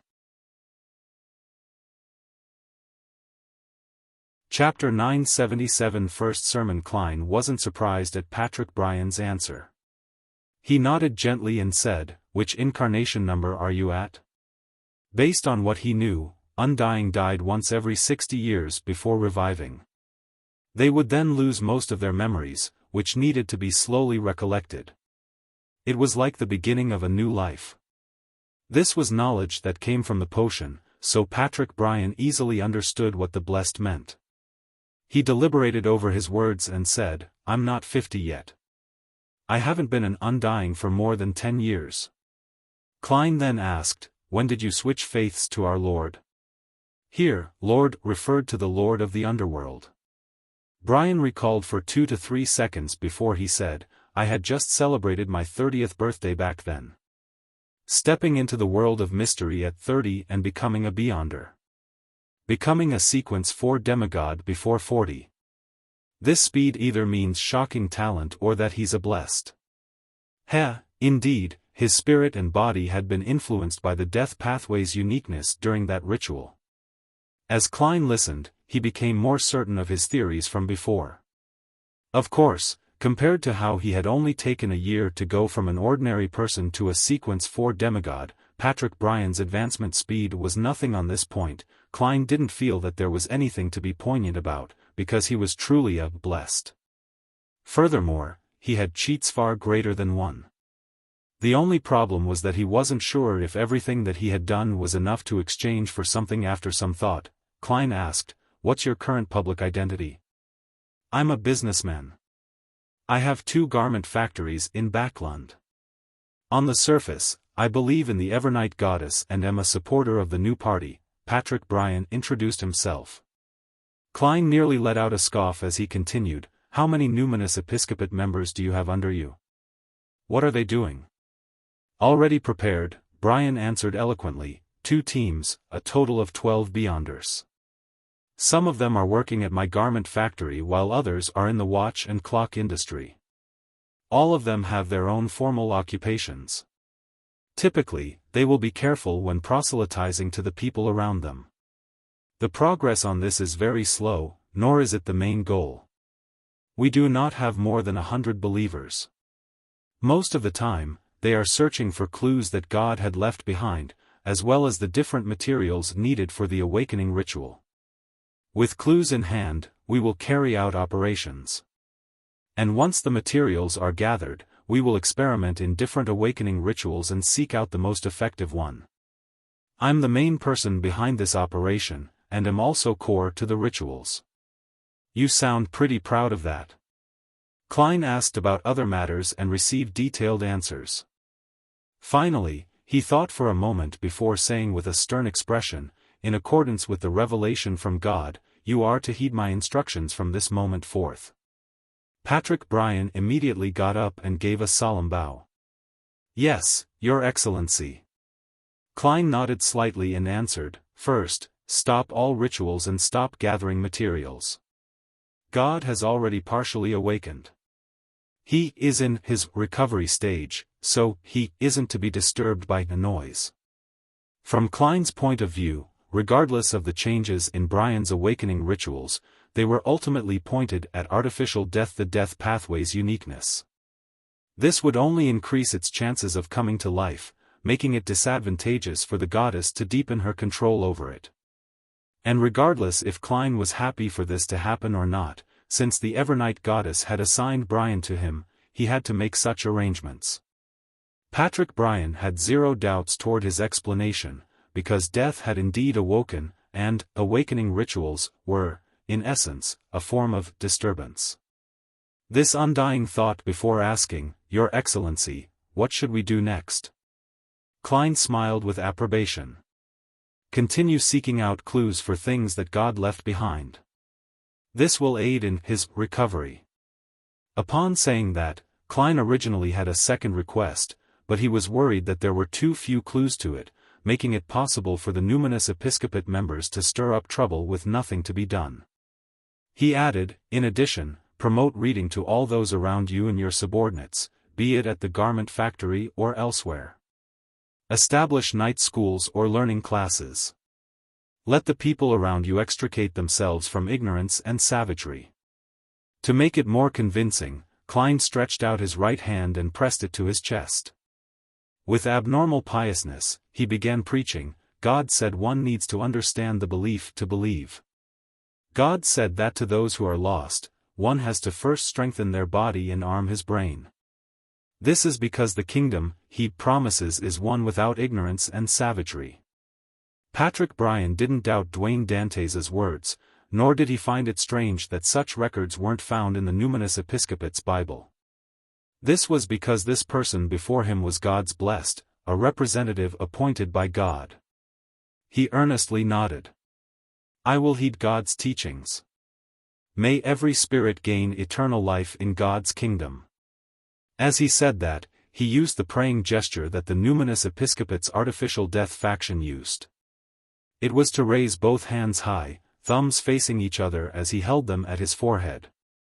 In mysticism theory, this was the core to the underworld contained in every gatekeeper. It represented death's position. Klein returned with the same gesture and words before saying, second, orders from the southern continent, no matter who it comes from, has to be handed to me first. They can be done only after I give permission. If no permission is given, you are not to do it in private. You can only give feedback based on what I say. This was because he was worried that Hader, the angel of the death domain, would still remain fervent about the artificial death plan, occasionally instructing Bryan and the others to make new attempts. Meanwhile, he also had to ensure that Hader and the other two saints wouldn't notice anything amiss before the goddess gained a deeper control over the death pathway's uniqueness. He needed to prevent them from doing anything excessive. Bryan had no objections on this matter. Yes, Your Excellency. After giving instructions on the two most important matters, Klein wore the same expression, but he inwardly felt relieved. He said after some deliberation, third, unless convened by me, do not seek me out. Our usual communications shall be completed via messengers. As you know, There are many existences in the astral world who do not wish to see God return. Patrick Bryan nodded heavily. I understand. My messenger's summoning incantation is Spirit Wandering Above the World, absolutely friendly creature, Patrick Bryan's contract companion. Indeed, it's impossible for a demigod of the death pathway to not have a messenger. Normally, sequence 6 beyonders of this pathway should have one. Klein didn't hesitate as he answered in an unhurried tone, remember, my messenger's summoning incantation is the spirit that wanders about the unfounded, the friendly creature that can be subordinated, the messenger that belongs to Gehrman Sparrow. Oh, be it receiving or sending mail, a gold coin needs to be paid to complete the transaction. Klein deliberately revealed that Gehrman Sparrow and Dwayne Dantes were related, in order to determine Bryan's reaction. Gehrman Sparrow, Patrick Bryan repeated the name in puzzlement before coming to an enlightened state. He exclaimed in pleasant surprise, Your Excellency, Death Consul? Thankfully, although he's a byproduct of a ritual and is fervently zealous, he has normal intelligence. He can consciously seek out information and do an analysis. Klein exhaled in relief and replied with a smile, I'm not him. He is my teacher. Bryan nodded in thought, believing that he had fully understood the entire matter. Klein guessed at his thoughts but ignored it. Crossing his right leg, he placed both hands on his knee and asked, What do you know about the other factions of the Numinous Episcopate? Patrick Bryan sat down again and said, The Numinous Episcopate's strongest faction is the royal family faction. With God's descendants as the core, they have established many organizations. Their leader is currently a descendant with a relatively thin bloodline. Her name is Sia Palenque Eggers. She might be an angel or wields an important relic of God. She calls herself Pale White Empress. Other than her, the royal family faction had 5 other saint apostles. Some of them are true demigods, while others rely on sealed artifacts. Other than the royal family faction and us, the other factions are relatively weaker. The main ones are the Repose faction and the Underworld faction. Only by working together do they have 3 powerful Beyonders who are equivalent to the Saint Apostles. After Bryan finished, Klein nodded indiscernibly. That's it for today. If there's anything in the future, feel free to contact me. Yes, Your Excellency. Patrick Bryan stood up and bowed before leaving the room. The door silently opened as the figure outside slinked into the shadows and disappeared with the cold wind. After everything calmed down, Klein glanced at the door that had closed. He walked to the window, drew the curtains, and looked towards the street. There were a few carriages there at some point in time. Each of them had 2 lanterns hanging in front of them. Their lights were abnormally pale white with a tinge of dark green. They illuminated the surroundings into a blur. Nearly transparent figures surrounded this blurry scene. They were wearing illusory clothes that appeared like formal wear, making them appear rather formal. After Patrick Bryan landed from midair and returned, the figures bowed and attentively followed the demigod and the spirit beside him onto the hardly visible carriages. Then, they steered into the distance. The pale white light with tinges of dark green grew faint and finally vanished into the darkness as though it had never arrived. Klein looked away and muttered to himself with a solemn expression, although the revelation received by Patrick Bryan stems from the goddess and her considerations, I have a nagging feeling that there's something dark and sinister about to break out in Backland or even the entire world. I wonder when it will stir up some waves. With this in mind, Klein didn't delay a second. He immediately contacted demoness Trissy to confirm that nothing abnormal had happened to her. Chapter 978 Gift on a night with clear moonlight, in the garden of 160 Buckland Street. A grey rat crawled out of its hole, running straight for the master bedroom's bed.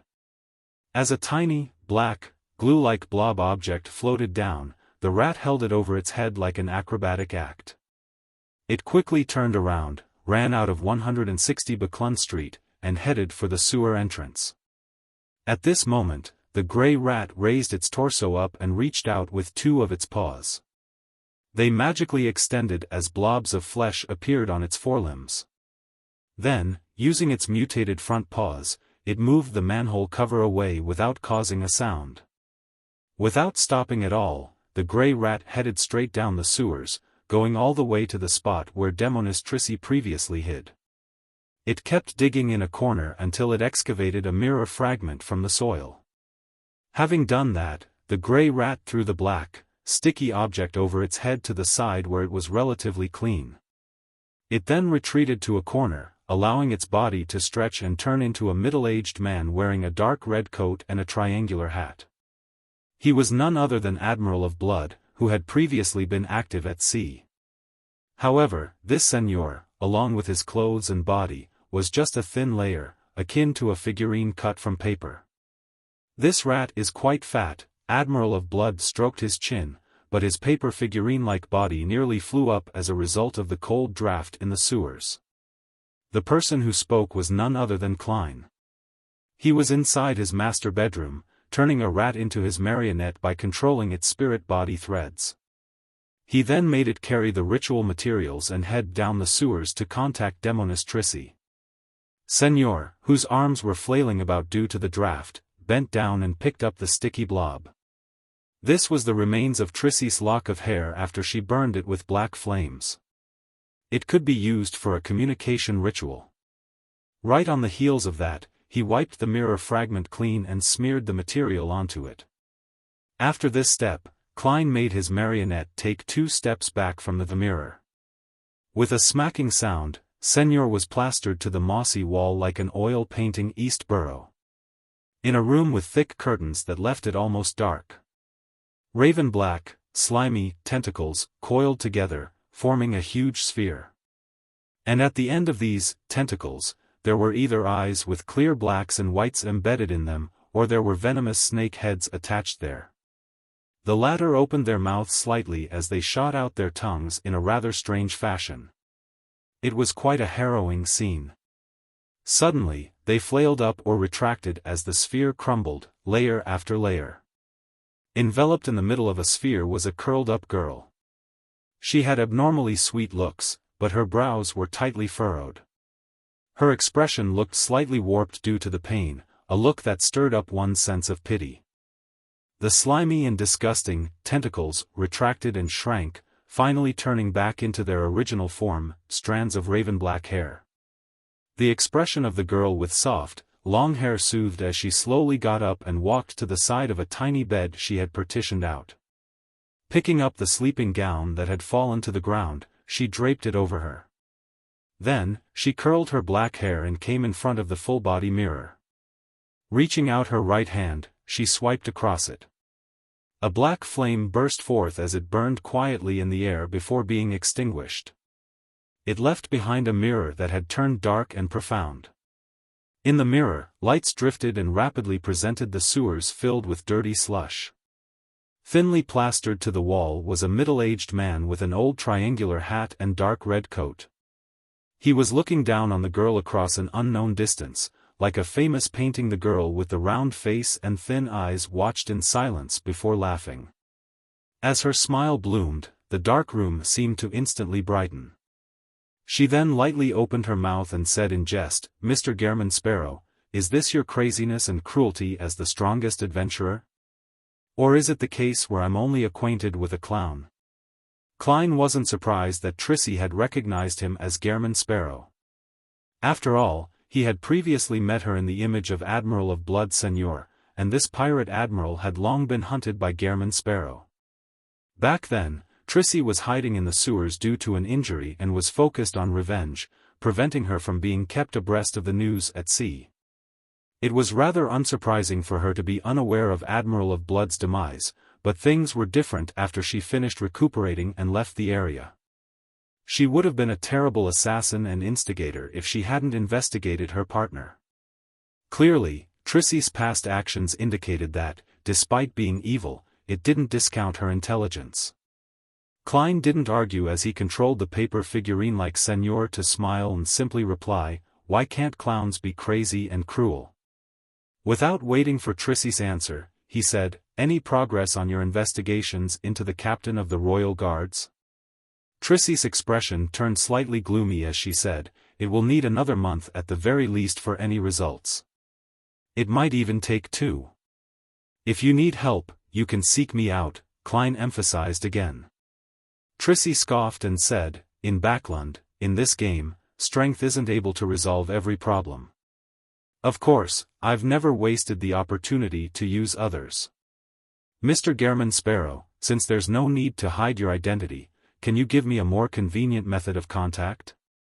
Why do I feel like I'm being asked to give my cell phone number?" Klein thought about it for a moment before informing her of the incantation to summoning Miss Messenger, as well as the important ritual ingredient of 1 gold coin.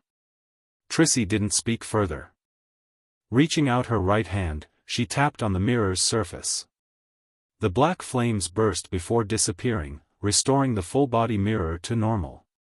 In the sewers, Senor buried the mirror fragment back into the soil and made his body shrink rapidly, turning back into a grey rat. It then ran deep into the sewers, allowing itself to be fed by carnivores. Back in 160 Buckland Street, Klein drew his curtains and returned to the reclining chair. To be frank, he regretted cooperating with Trissy. He felt that she was burdened by some will of the primordial demoness and was reckless for revenge. She was like a ticking bomb that might explode at any moment. If Trissy were to mutate, it's highly possible that she would create a terrifying disaster. I shouldn't have spared her back then. Klein sighed and began setting up a ritual. He sent the black blob above the grey fog and attempted to divination Trissy's present location and recent condition. 20 to 30 seconds later, he was met with failure. This only worried him more because such an outcome implied that Trissy had become a blessed of the primordial demoness to a certain extent.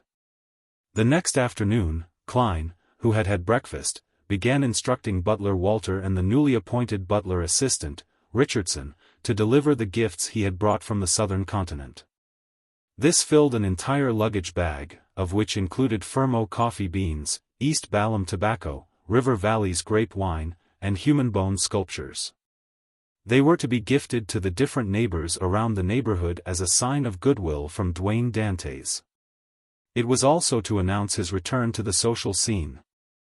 Oh yes, remember to mention to Member of Parliament Mocked or his wife that this bottle of River Valley grape wine is suitable for making cocktails. It's best matched with lemon juice, Klein exhorted Walter. Particular care was needed in gifting others. It had to take into account the receiver's preferences, and obviously, the most popular product of the southern continent at present, Donningsman Hair Tonic, wasn't suitable as a gift, as it would only appear to be a veiled attempt at ridicule. Walter solemnly nodded and said, "Yes, sir." After receiving no more instructions from his employer, Richardson glanced at the remaining pile of gifts and asked, "Where will they be sent to?" "This is for the staff of the Bursary Foundation." "I'll deliver it myself," Klein said with a smile. He then pointed at the golden amulet in his hand and said, "I missed the birth of Dr. Aaron's child, so I'll need to express my apologies in person. Heh, I'll head over in the afternoon and plan on gifting this amulet with southern continent characteristics to that child. Of course, as a baby, Will Septon series probably won't like it. Compared to this, I'll just call him he would rather have ice cream." Klein grumbled inwardly after answering Richardson.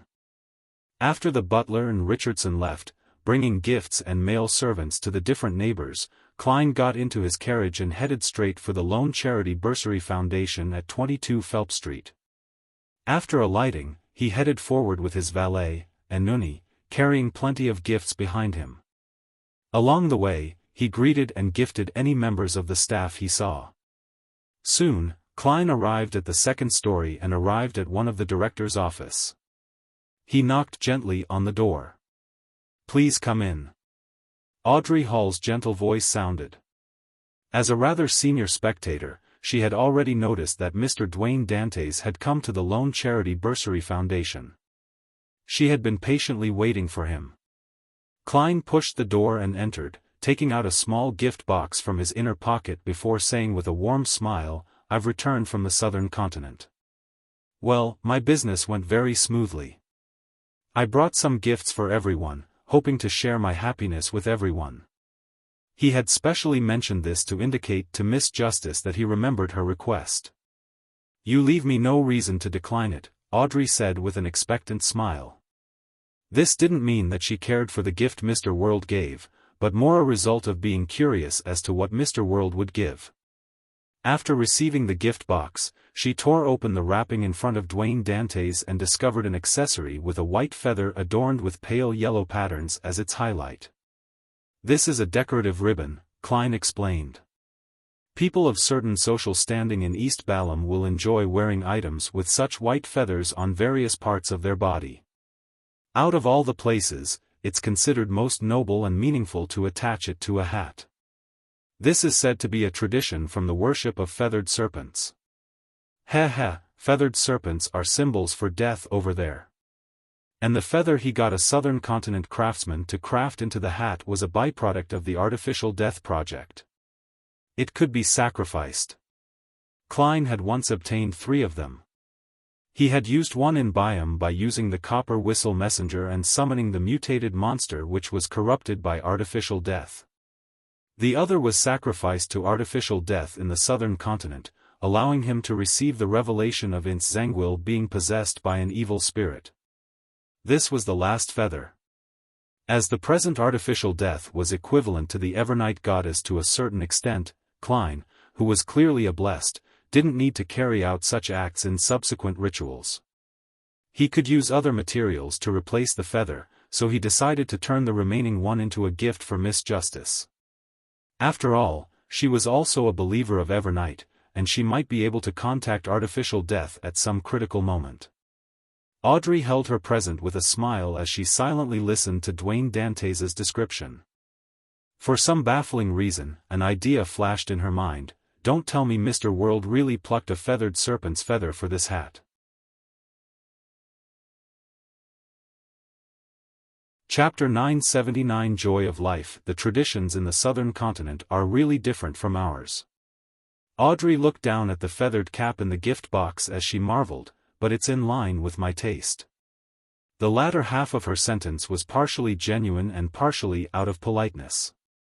On the one hand, she found the processed feather akin to a piece of artwork, and on the other hand, she found its style too obvious and extreme. It wasn't something she would use as an accessory. This was akin to how others would have their interest piqued by items with unique and mysterious patterns when visiting ancient ruins. They would be filled with praise over it, but they would seldom purchase similar items to place it at home or use it as an accessory. Klein smiled in response.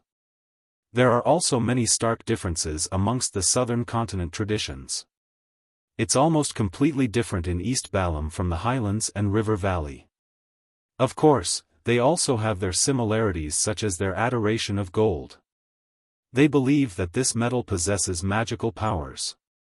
As he said that, he pointed at the feather in Audrey's hand. Legend has it that people who wear such accessories would receive the blessings of the feathered serpent, or in other words, death. He was hinting to Audrey about how she could use the feather. As a sequence 6 of the spectator pathway, Audrey easily read in between the lines. She understood that the hat accessory allowed her to receive a response from the so-called death at critical moments, bringing about certain effects. As for how she should use it, it was basic knowledge in mysticism. Audrey had a solid foundation and didn't require Mr. Dwayne Dantes to explain in detail. She faintly smiled without revealing her teeth and said, I really like it.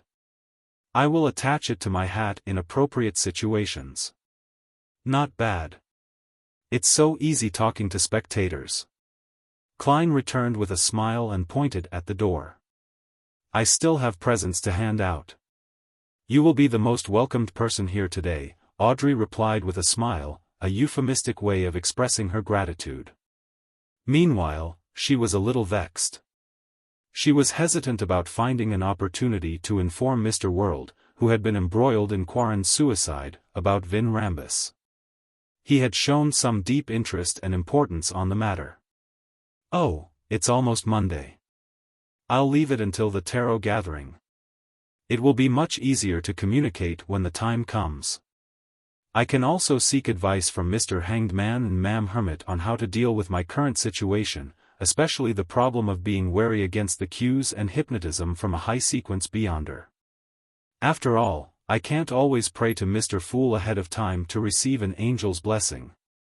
On careful thought, such a form of hypnotism is truly terrifying. Carrying out instructions without realizing it. Audrey's mind was awash with thoughts as they bubbled. This made her suspect that many people in Baklan's high society had been hypnotized, acting in ways that violated their true intentions and will. In addition, she also came to realize something. Every time her parents attended Mass at St. Samuel Cathedral, the one in charge of the rites was definitely Baklan's archbishop. And to hold such a post, he was definitely a demigod of the Church of Evernight. At times, His Grace will even visit in person to chat with us. This is to prevent such matters from happening. That's why Vin Rambise's hypnosis effect on me didn't go overboard. Audrey watched as Dwayne Dantes left her office. After closing the door and sitting down at her desk, she picked up a fountain pen and mindlessly scribbled on it. After she reined in her thoughts, the piece of white paper was filled with interlocking circles. There was a face with cold eyes and scattered lines. At a glance, Audrey tensed up. She immediately used her spirituality and the friction between items to ignite the paper, turning it to ashes. Her random drawing had, in a sense, reflected her true emotions and thoughts. And to a good psychiatrist, interpreting such pictures was a basic skill. Therefore, Audrey hadn't left any traces behind. After a while, Klein delivered all his gifts and chatted with a few directors along the way. Finally, he entered a room meant for part-time directors like him to rest. He found a pen and paper, sat on the sofa, and began writing after some thought. Dear Mr. Azek, while in the southern continent, Klein had written about Adam's obtaining of 0-08, his successful revenge on Intzangwil with the help of Leonard and Daly. He then summoned the messenger via the copper whistle and sent it to the sleeping Mr. Azek. Without a doubt, he had yet to receive a reply to date. Klein wasn't worried about mentioning Adam and 0-08 in the letter, because the Angel of Imagination definitely knew about his relationship with Mr. Azek. And sharing matters he encountered with someone familiar wouldn't garner any excessive reaction. This time, Klein's letter didn't involve anything extraordinary. With a smile and gentle scribble, he shared the details about the Bursary Foundation which he learned from Audrey and the other directors. At the end of the letter, he wrote, "This is a really meaningful matter. I feel satisfied and happy about it. Mr. Azek, would you feel the same? When you awaken, perhaps you can attempt to do something similar. Every time you revive, you would be able to see the children who had received your help in the past. When that happens, although they might not remember them, they will definitely remember you." After finishing the letter and putting down the fountain pen, Klein carefully read it once, and after confirming that there weren't any problems, he blew the copper whistle, summoned the skeleton messenger, and allowed it to take the letter away. Following that, he left the Lone Charity Bursary Foundation with his valet, Enuni. He came to the nearby St. Samuel Cathedral and silently prayed for 15 minutes in the serene and dark prayer hall. Like before, Klein came to the donation box and threw a stack of cash in, a total of £80. Taking this opportunity, he found Bishop Electra and had a chat with him and listened to his sermon. This also announced to the Church of Dwayne Dantes's return. As for presents, Klein didn't directly give it since he was inside the goddess's cathedral. Instead, Butler Walter would naturally deliver his gifts to the bishop's residences in private. At tea time in the afternoon, Klein followed his schedule and left 160 Buckland Street and headed to Dr. Aaron's for a visit. Richardson had already informed them in the morning and had received permission to visit. This time, Klein not only met Dr. Aaron Series, but he also met his wife, Wilma Gladys, as well as the newborn and his elder brothers and sisters who were a few years older. What a pity that I wasn't able to participate in, Klein deliberated, paused and successfully waited for Wilma Gladys to reply, Will, with a smile. He reorganized his words and said, Unfortunately, I was unable to participate in Will's birthday party because of my trip to East Balam. This is an amulet that's rather popular over there. It brings children good luck. As he said that, he handed the golden accessory to Dr. Aaron. Aaron Series wasn't a man who was good with words. He accepted it without declining it and nodded. Thank you. Following that, he held the string and hung the golden amulet into the pram beside him. Shaking it, he asked, Will, do you like it? Wrapped in silver silk, the chubby baby raised his arm, swung it, and flicked the golden amulet away. Flicked away.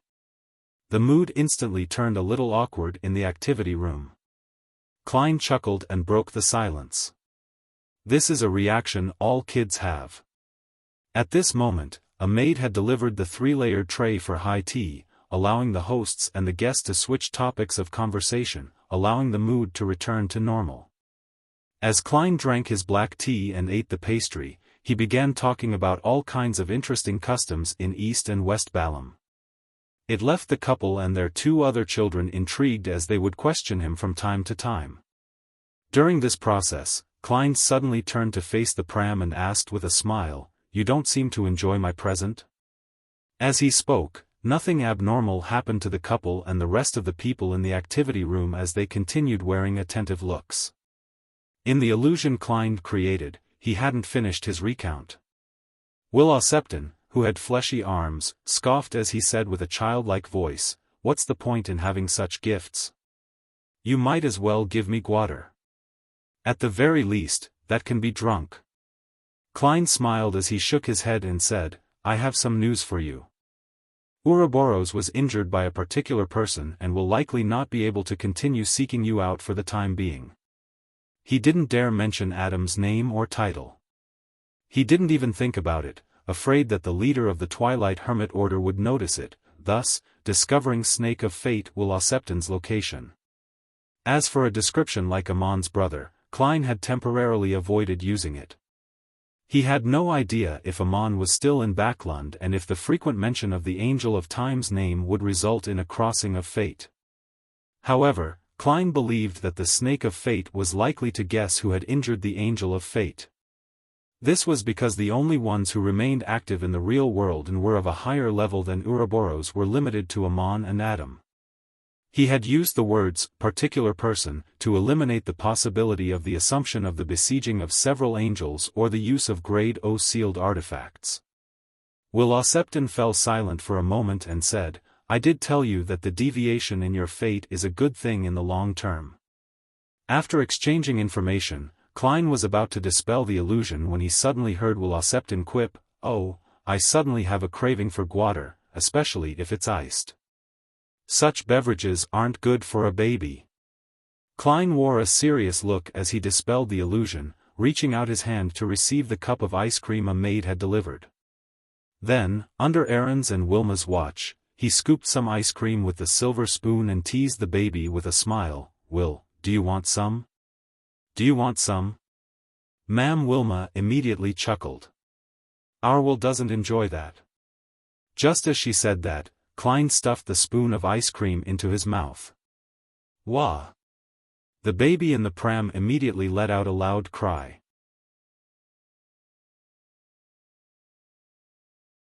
Chapter 980 Choice of Parasitic Target. After some placating, Aaron Ceres and Wilma Gladys finally managed to calm down the baby. Phew! The thin and tall Aaron heaved a sigh of relief and got up. Nudging his gold-rimmed glasses, he nodded at his guest with an apologetic look. After organizing his words for a few seconds, he said, Sorry about that. Children are often like this. Indeed. Klein smiled in reply, indicating that he didn't mind it one bit. Following that, he changed the topic of conversation and continued sharing his experiences in East and West Balam. During this process, he made use of his Beyonder powers once more, making everyone in the activity room fall under the effects of an illusion.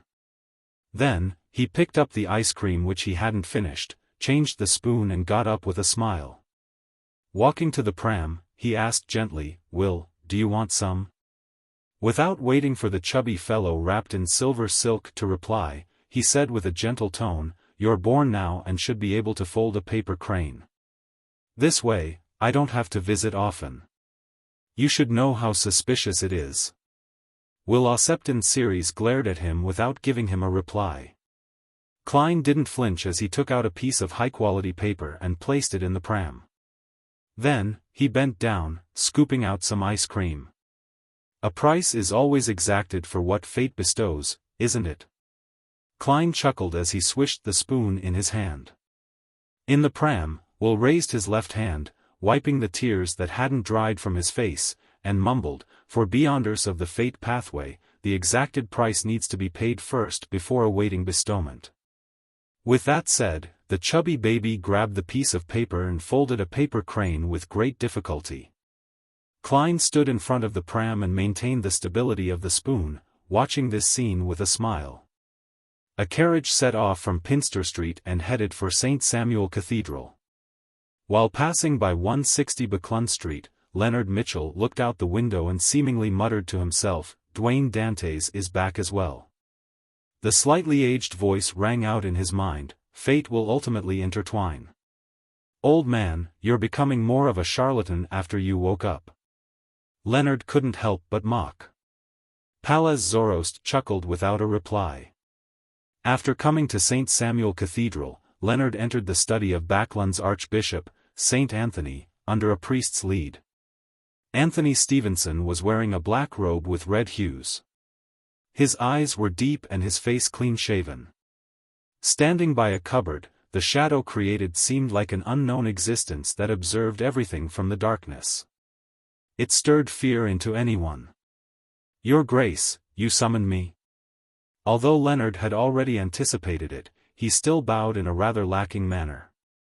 Anthony nodded gently and said, "You have already rendered enough services to apply to become a Sequence 5 Spirit Warlock. However, you haven't finished digesting the Soul Assurer potion, therefore, I'll be extracting you out of Soist's team and assigning you some separate missions." Leonard replied, "As per protocol, I am at your command." Anthony picked up a stack of papers on his desk and said, "These are cases with suspected paranormal activity. You are to investigate each case, mainly placating or purifying them. If you require additional assistance, you can select members from the Nighthawks team of each area of jurisdiction." "Yes, Your Grace." Leonard would have done similar tasks even if St. Anthony hadn't instructed him to do so. Therefore, he had zero objections toward such an assignment. After receiving the stack of papers, he casually flipped through it and said, "Your Grace, what's Captain Soist's team busy with at present?" He had been focused on revenge over the past half-year, making himself appear desultory and insular. This prevented him from building strong friendships with the Red Gloves teammates, but despite that, they were teammates who he had fought alongside with.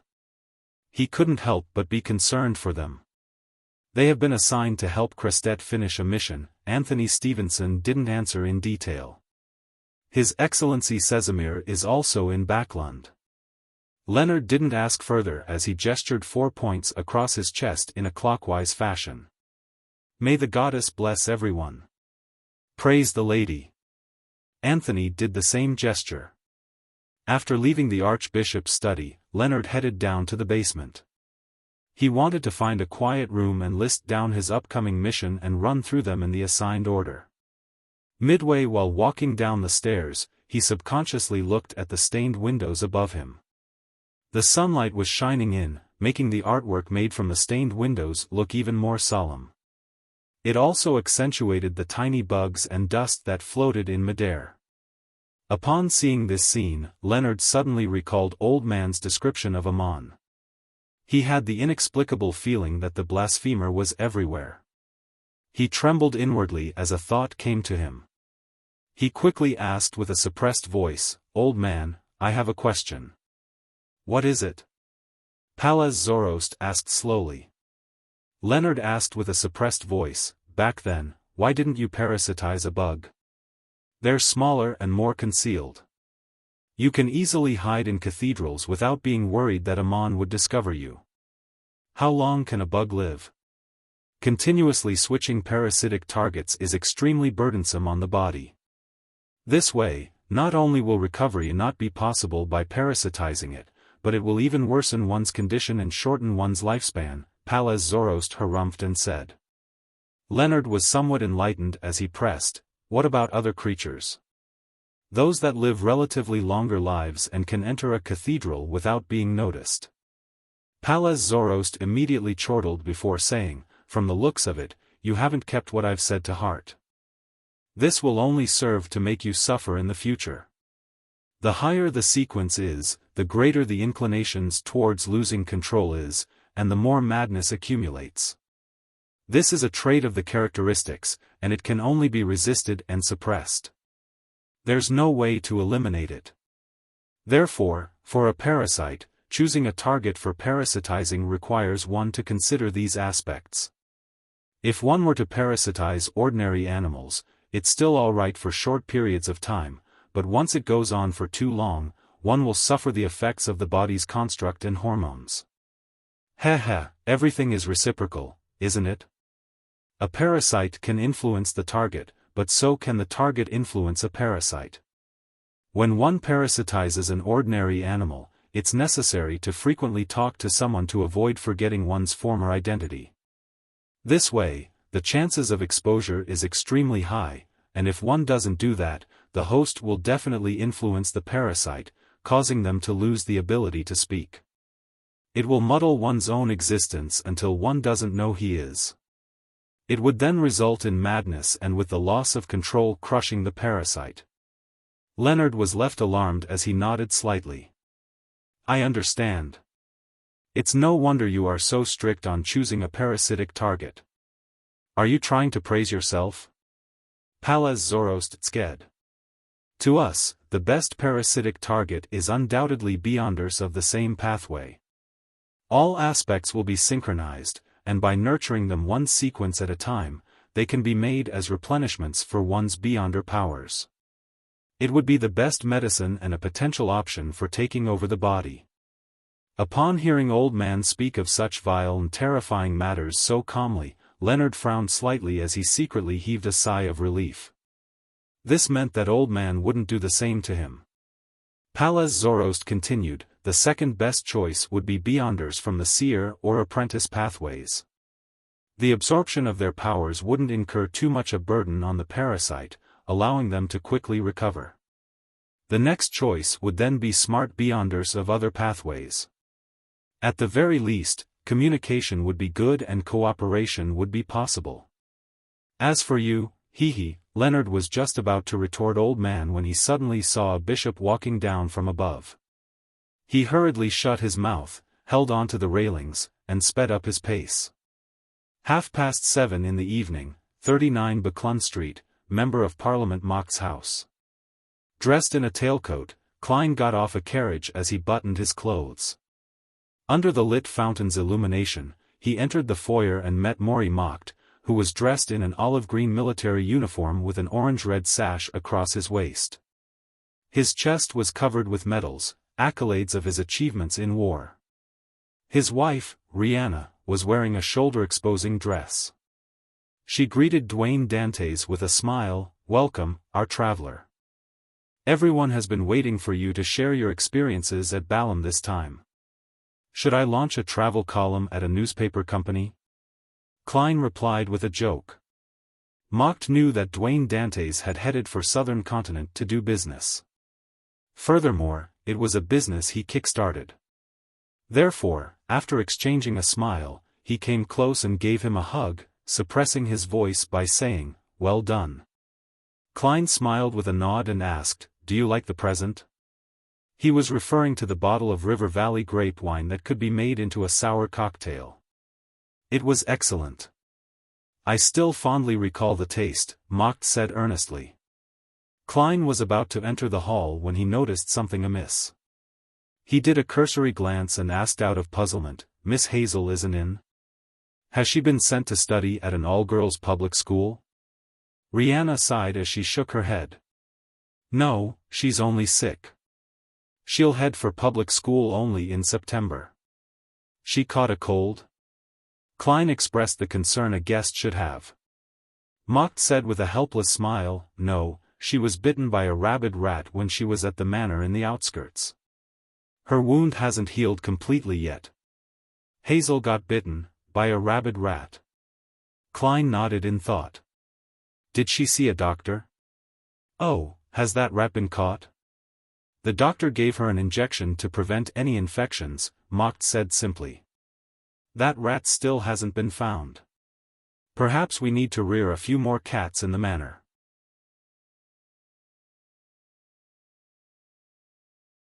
Chapter 981. Hazel's decision. After hearing Mocht's reply, and combining what he knew, Klein guessed that the rat in the manor was likely the marauder demigod which had been by Hazel's side. As for why it went rabid and bit Hazel, he was unsure. He nodded slightly and tapped his chest 4 times in a clockwise fashion. May the goddess bless her. After saying that, he walked past the host, entered the hall, and waited for the ball tonight to begin. In a particular bedroom on the 3rd story, Hazel was sitting on a reclining chair feeling dispirited, her feet curled up. Her left hand was wrapped in thick bandages, but there weren't any more signs of blood. Her expression was heavy, nothing like her usual arrogance. In the manor, her teacher, that was in the form of a rat, had suddenly bitten her. This resulted in her being stuck in a similar state, her entire being turbid and muddled. It was as though it wasn't her hand that was bitten but her heart. To Hazel, although her arrogance stemmed from her upbringing, with her ability to absorb new information exceeding that of the average person's, her outstanding looks, her family's standing in high society, and her maturity compared to her peers, those feelings were still within normal boundaries before she gained extraordinary powers. None of the aforementioned traits made her feel that she was different from others or that she was fundamentally superior to ordinary people. Therefore, with her teacher, who maintained her sense of arrogance while being a representation of her fortuitous encounter and the source of her strength, suddenly becoming a real rat, to the point of not being able to speak clearly and even bite her without any reason, it left a deep impact on her. She began to question if supernatural powers represented being extraordinary or a monster. Amidst her thoughts, Hazel subconsciously pulled her black-green hair to the back of her ear and felt frustrated with the melody that came from downstairs. At this moment, she heard the creaking sound of the door as she turned her head in hesitation. Walking in was a gray rat with slick fur. Its eyes were deeper than its kind, closer to dark red. Hazel, the rat said in a deep voice. Hazel was first taken aback before she reeled in delight. She hurriedly stood up and blurted, "Teacher, you've recovered?"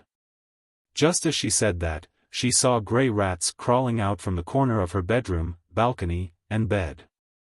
All of them had dark red eyes but could only produce squeaking sounds. Hazel took a step back in shock, overturning the reclining chair. Her body staggered, almost to the point of collapsing. It took her a great deal of effort to recover her balance. At this moment, she discovered that the red-eyed rats had vanished. The door had been shut tightly, having never opened. Everything that had happened was a hallucination or a nightmare that stemmed from the worries inside her. After a moment of silence, Hazel pursed her lips and sighed. She sat back down, raising her hand to her temples. As she massaged her temples, she frowned slightly. She had a nagging feeling that what had happened was too surreal. Her dark brown eyes darted about slightly as Hazel removed the necklace she wore around her neck, clenching it in her palm. The necklace's 7 green gems were equidistant from each other. Embedded around them were tiny diamonds. At this moment, one of the gems lit up slowly, emitting a green glow, giving her face a sheen and filling her eyes with mysterious symbols. The scenes from before surfaces in the girl's mind as her blurry dreamlike state gradually turned clear. While observing the scenes, Hazel sensed something amiss. She confirmed that she hadn't been dreaming, nor was it a short hallucination from having her mind go adrift. Instead, she had been thrown into an illusion for nearly 10 seconds. Cryptologist. This Hazel's dark brown eyes widened as she muttered a word filled with horror. She jumped to her feet and looked around anxiously but failed to discover anything. But the more she looked, the more terrified she became. She had no idea what she would encounter next, nor did she understand what the person who created the dream was up to. The only thing she was certain of was that the other party's level and strength in the supernatural domain far exceeded hers. This shattered what little pride she had left. After a few minutes, the entire bedroom remained silent. The brisk melody from downstairs instantly connected oneself to the current dance steps. Hazel finally composed herself, believing that nothing would happen next. Only then did she have the mood or energy to consider the motives of the person who secretly cast the illusion. As various thoughts surfaced in her mind, Hazel suddenly came up with a theory: the person from before was here for her teacher. Through the illusion, the person had confirmed her teacher's current situation. Is it teacher's friend, or an enemy? He's definitely headed off to look for teacher. What do I do? He likely doesn't know where teacher is hiding. No, all my neighbors know that I was bitten by a rabid rat. Hazel was thrown into panic as she clenched her necklace with increasing strength. She couldn't be sure of the motives of the other party, nor did she know what she could do. She wished to head to the manor and inform her teacher, but she was afraid of encountering danger and end up being sacrificed. Furthermore, her teacher had seemingly lost the ability to communicate. Her warnings might not necessarily be conveyed. Without realizing it, Hazel stood up and paced about in her bedroom. Finally, she made up her mind. Pursing her lips tightly, she walked to the door and said to her lady's maid outside, "I'm a little tired. I plan on sleeping now.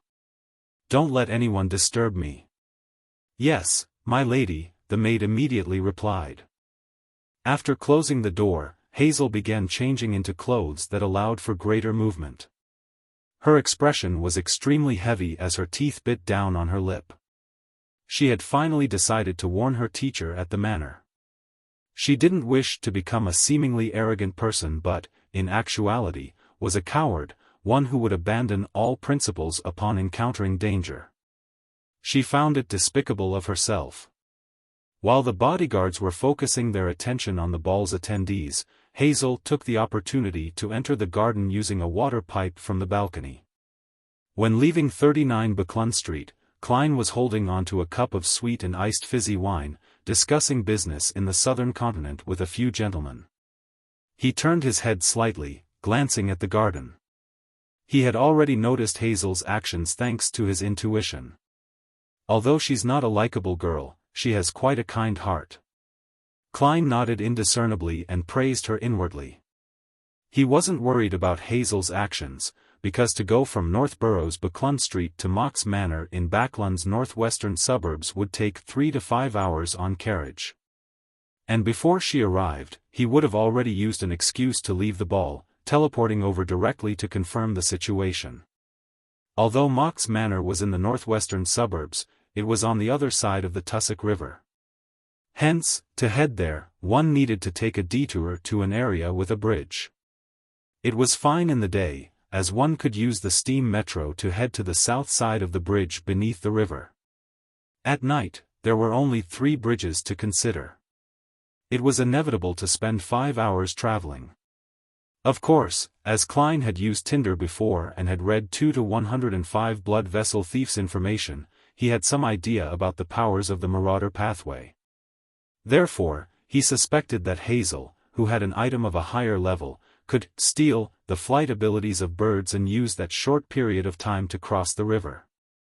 This way, she might arrive within 3 hours. Regardless, I'll be faster than her. Klein retracted his gaze and began considering who his next dance partner should be. 10 in the evening, Moose Manor in the northwestern suburbs of Backland. This place originally belonged to a viscount, and it had more than 100 years of history. Mocht had bought it after his marriage, spending tons of money to maintain it every year so as to invite friends over during winter weekends for a vacation. At this moment, the land steward was arranging for the servants to check every corner and to lock all the windows and doors. This was a necessary procedure before they slept every night.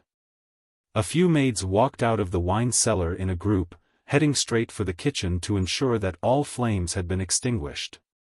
The moment they arrived, they heard squeaking sounds as they looked over, only to discover a grayish-white rat gnawing on a table leg. This rat seemed to sense their gaze, but it didn't run. Instead, it turned its head and glared at them with its slightly red eyes. Meanwhile, there were more squeaking sounds as red-eyed rats ran out from the roof beams, storage cabinets, and all kinds of miscellaneous, even appearing beside the furnace which had some water boiling over it. The maids nearly screamed in fear. As members of the lowest classes of society, they were no strangers to rats. They had even killed quite a number.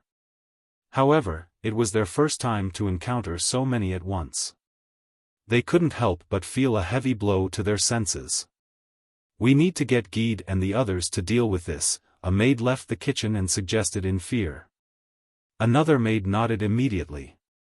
Miss Hazel was bitten by a rabid rat. "These don't look normal in any way." As they spoke, they retreated a great distance back, distancing themselves from the kitchen. At this moment, a figure quickly appeared on the table. He wore a white shirt and black vest under a dark-colored formal suit. On his head was a half-top hat, and he had a pair of bright leather boots. This figure slowly lifted his head while holding down his hat. He surveyed the surroundings, revealing his black hair and brown eyes. He had a thin face and cut features. He was none other than Gehrman Sparrow. Having left the ball ahead of time, Klein returned to Dwayne Dantes's residence and entered his bedroom. Then, he teleported over with Winner and Nuni. Of course, the latter had been left outside the manor to allow for any instantaneous switches in positions. The rats reflected into his eyes as Klein pulled the human-skinned glove on his left hand, casting his gaze towards the flower bed in the manor. Almost at the same time, the rats in the kitchen stirred as their movements turned sluggish. However, they quickly returned to normal. They had become a Bizarro sorcerer's marionettes. And Klein could control as many as 50 marionettes, a number that would rise once he finished digesting the potion.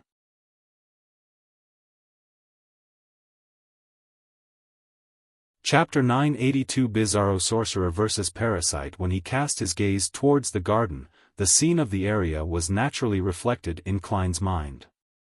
In the dark corner concealed by the flowers, grayish-white rats spun around wildly like they had been possessed. They kept squeaking as they attempted to push away their own kind and enter the core area. In the core area lay a gray rat the size of an adult lone shorthair, a particular cat breed. Its eyes were slightly red like congealed blood. Its tail was swishing about rapidly, seemingly in a bid to vent the irascible feelings within. And whenever ordinary-sized rats approached, it would grab them and bite them to their deaths, causing rat corpses to pile up around it. But even so, this didn't stop the other rats from surging over. Upon seeing this scene, Klein suddenly had two thoughts. First, having his intuition boosted by the gray fog was a boon for a Bizarro sorcerer's controlling of spirit body threads. This wasn't apparent in open areas where the owner of the spirit body threads could be instantly determined, but when inside a bustling city or a place with many buildings, Bizarro sorcerers who lacked X-ray vision were unable to determine the owners of the spirit body threads that bunched up from afar. It made it difficult to accurately lock onto an enemy unless they did something special, making them stand out from others. Of course, Bizarro sorcerers could also ignore the possibility of collateral damage and just indiscriminately control their targets. Second, the marauder pathway demigod that parasitized the rat was already on the verge of losing control. Not only was it several times bigger than when Erodes showed it, but its condition appeared very unstable. It was filled with a violent and crazy aura. Thankfully, I came in time. If I had waited a few weeks, who knows what kind of tragedy would unfold. A thought flashed across Klein's mind as illusory black threads appeared in front of him. At this moment, he was less than 50 meters away from the mutated rat, making it completely feasible for him to control the spirit body threads. And at this moment, the huge rat with slick fur noticed something. It hurriedly stood up and turned its head towards the kitchen. A glint flashed in its dark red eyes, instantly leaving the young man wearing a silk hat and black suit pausing in his spot. It had stolen the main thoughts of the antagonizer for the next 2 seconds, leaving his mind blank. Furthermore, it didn't do the follow-up actions that a Sequence 5 Dream Stealer would have done. Right on the heels of that, this rat raised its right forelimb and attempted to steal the enemy's Beyonder powers. At its level, it was able to steal 3 Beyonder powers from the same target and possess them for 2 hours. Of course, one attempt was limited to 1 power. At this moment, the gigantic rat's thoughts turned extraordinarily sluggish.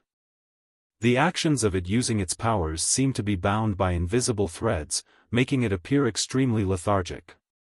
Initial control of its spirit body threads had been obtained. Its success at stealing Gehrman Sparrow's thoughts and throwing him into a daze was merely an illusion, a bizarro sorcerer's illusion creation. Before Klein properly began controlling its spirit body threads, Klein had already switched places with Inuni. As a marionette didn't possess any self-consciousness or thoughts, it was immune to the Beyonder powers of thought usurpation. How could something that didn't exist be stolen? And in order to trick the Marauder Pathway demigod, Klein had used his illusion powers which had experienced a qualitative upgrade. He had also deliberately made Inuni, who wore Gehrman Sparrow's appearance, put on the corresponding act. At this moment, he was outside Mox Moose Manor, his straight-line distance from the gigantic rat exceeded 500 meters. However, this didn't stop him from controlling his opponent's spirit body threads. This was because a bizarro sorcerer could gift his Beyonder powers to his marionette. This included the control over spirit body threads, the core for converting a target into a marionette. This also meant that if there weren't any other restrictions, a bizarro sorcerer could use their marionette and extend his control of spirit body threads from 150 meters to an unlimited range. After all, as long as there was a marionette placed every 1,000 kilometers, he could rely on extending his influence by gifting his Beyonder powers. Of course, there was no ability in the world without restrictions.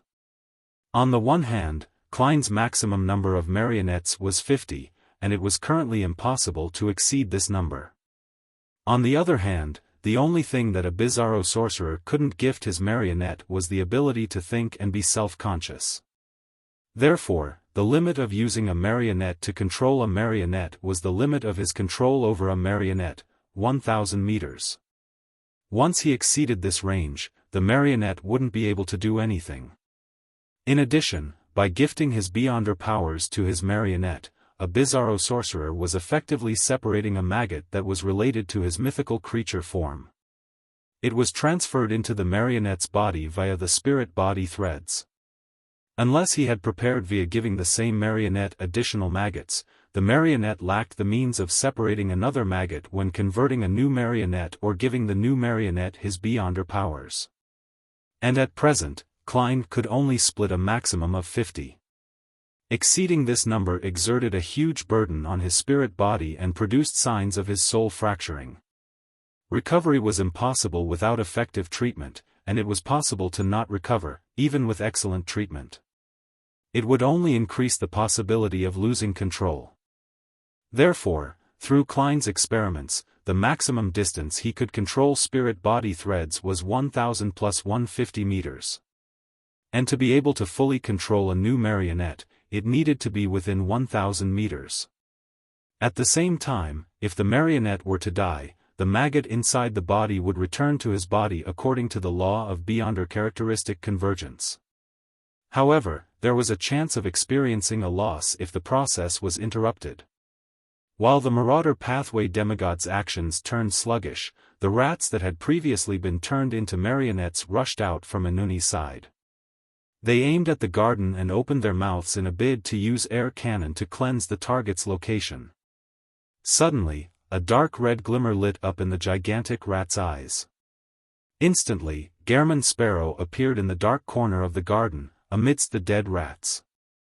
As for the marauder pathway demigod, it had arrived inside the kitchen where there were plenty of items on the table.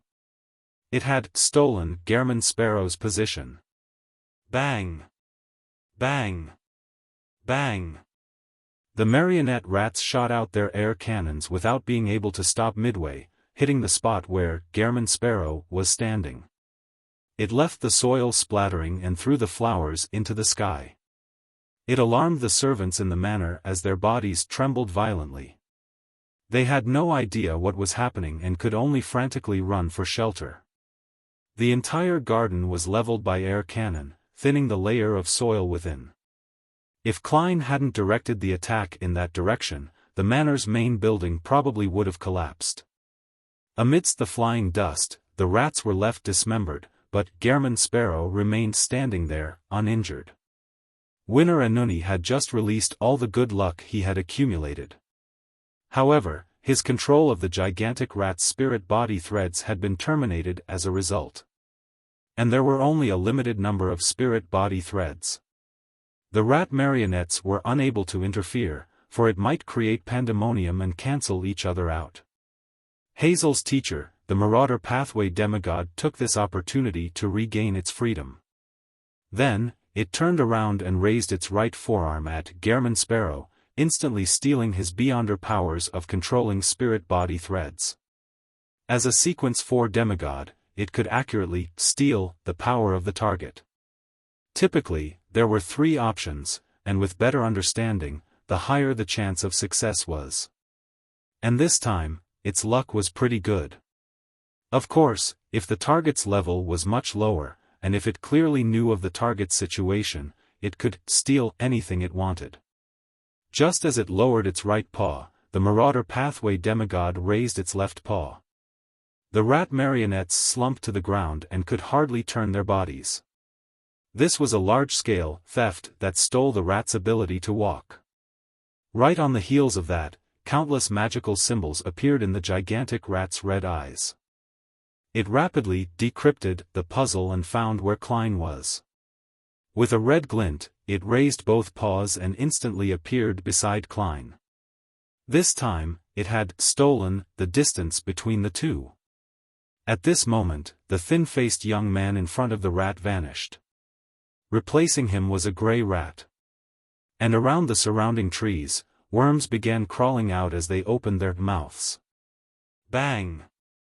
Bang! Bang!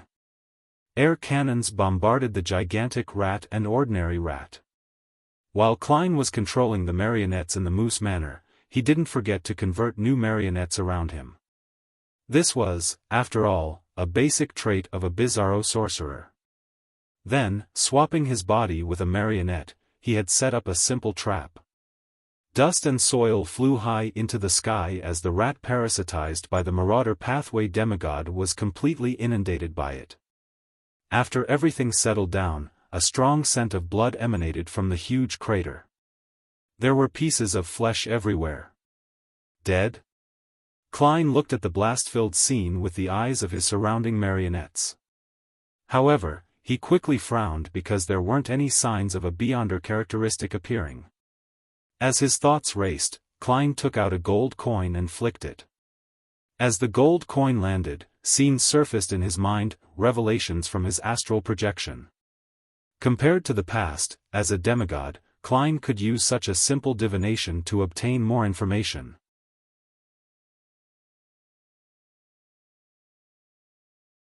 Chapter 983 In Your Name Pa. When the flicked gold coin landed in his palm, Klein didn't even see if it was heads or tails. This was because his mind was fixed on a particular scene. Amidst the woods, the clouds high in the sky failed to completely conceal the stars that dotted the black velvet sky. The humming, clicking, and thrumming sounds of the insects spread far into the night, mixed with the two commotions of the two explosions inside Moose Manor. Klein rapidly used his knowledge from astromancy, and he roughly gauged the exact location of the scene. Then, his body phased away, appearing beside Anuni before grabbing his shoulder. During this process, Klein collected the transparent maggots he had implanted in the rats and insects before severing the connection of the spirit-body threads. In just 2 seconds, he vanished from Moose Manor, which was gradually turning chaotic and noisy, teleporting to the spot that he had seen in his mind. The area was identical to the revelation which Klein had received.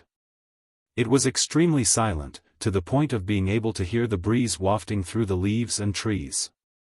Illusory black threads, representing all the creatures with spirituality in the region, surfaced in Klein's vision. There were copious numbers of them, dozens being a gross understatement. To sieve through them and determine which was the problematic one couldn't be accomplished in a short amount of time. However, he wasn't in a rush, because he had confirmed one thing: his divination results could be trusted as long as the Marauder Pathway demigod didn't possess any high-level items. After all, after becoming a Bizarro sorcerer, not only were his powers elevated, the Grey Fog's powers also seeped deeper into reality. With these two combined, it made his divination powers far more outstanding than most saints, even without heading above the Grey Fog. It was unlikely that he was weaker than a Beyonder of the Fate Pathway of the same sequence. In contrast, the Marauder Pathway demigod's condition was in shambles with its strength at an all-time low. Therefore, Klein believed that the demigod was hiding in the woods and hadn't fled far. Due to such reasons, he believed that waiting patiently was the best solution. The Marauder Pathway demigod was relatively weak, in an unstable condition, and close to losing control. After experiencing that intense battle and abandoning the rat's body, the situation only worsened. It was impossible to experience an improvement. Under such situations, if she didn't replenish herself or recover, it was only a matter of time before problems cropped up. Therefore, Klein could wait, while she couldn't. As the humming, clicking, and thrumming sounds spread, Klein waited as he hurriedly converted marionettes. He made Anuni leave the region and hide about 1,000 meters away. Meanwhile, he kept note of the possibility of having his spirit-body threads controlled, as he recalled that the enemy had stolen the Beyonder power from his marionette. Suddenly, he heard a sound that resembled the panting that came from deep within the soul. Right on the heels of that, a hysterical voice sounded from a tree diagonally ahead of him. "Why are you forcing me? Why are you forcing me? Why are you forcing me?" Amidst the sharp voice, the tree's outer bark rapidly peeled off, revealing the core wood beneath. And on it, holes cracked open as strange worms with about 8 circles around them crawled out. The transparent rings of these worms had many three-dimensional patterns as though time was swirling through them. Suddenly, Klein lost all his thoughts, losing the Beyonder powers of air cannon and paper figurine substitutes. He lost his belt, coat, and hat, making him appear like a sculpture of flesh. However, to a marionette, this wasn't too serious a problem. After all, it was no problem for his actual body. The lost powers could be retrieved by switching maggots. Yes, upon hearing the panting, Klein had swapped places with Anuni. And a winner like Anuni had no need to worry about his pants dropping after losing his belt. His waist swelled rapidly thanks to the powers of Faceless, stopping his pants from falling. New marionettes in the form of insects and rats crawled out and surrounded the mutated tree. At this moment, a voice with a hint of a smile sounded from an unknown location. "Calm down. Don't be angry. Everything will be resolved." The voice was filled with a persuasive force. The mutation of the tree slowed down as the ringed worms slowly shrank back in. "Is that so?" Inside the tree, the vicious-sounding voice calmed down. There was some level of blankness to the voice, as though it was about to be convinced. As for Klein, he found the words extremely reasonable. He couldn't help but reflect on the reason for pushing a demigod to the brink of losing control. He had a vague feeling that he had forgotten something and was unable to recall the true reason for coming. Then, he saw a chuckling figure walk out of the woods. "Relax, I have the means to stop you from losing control. All you need to do is to follow my instructions." The figure was wearing a black trench coat that resembled a robe. He matched it with black trousers and leather shoes. He had a broad forehead and a thin face. Wearing a tall hat and a striking crystal monocle, he appeared extremely refined. Klein's gaze froze as a word resonated through his mind: Amon.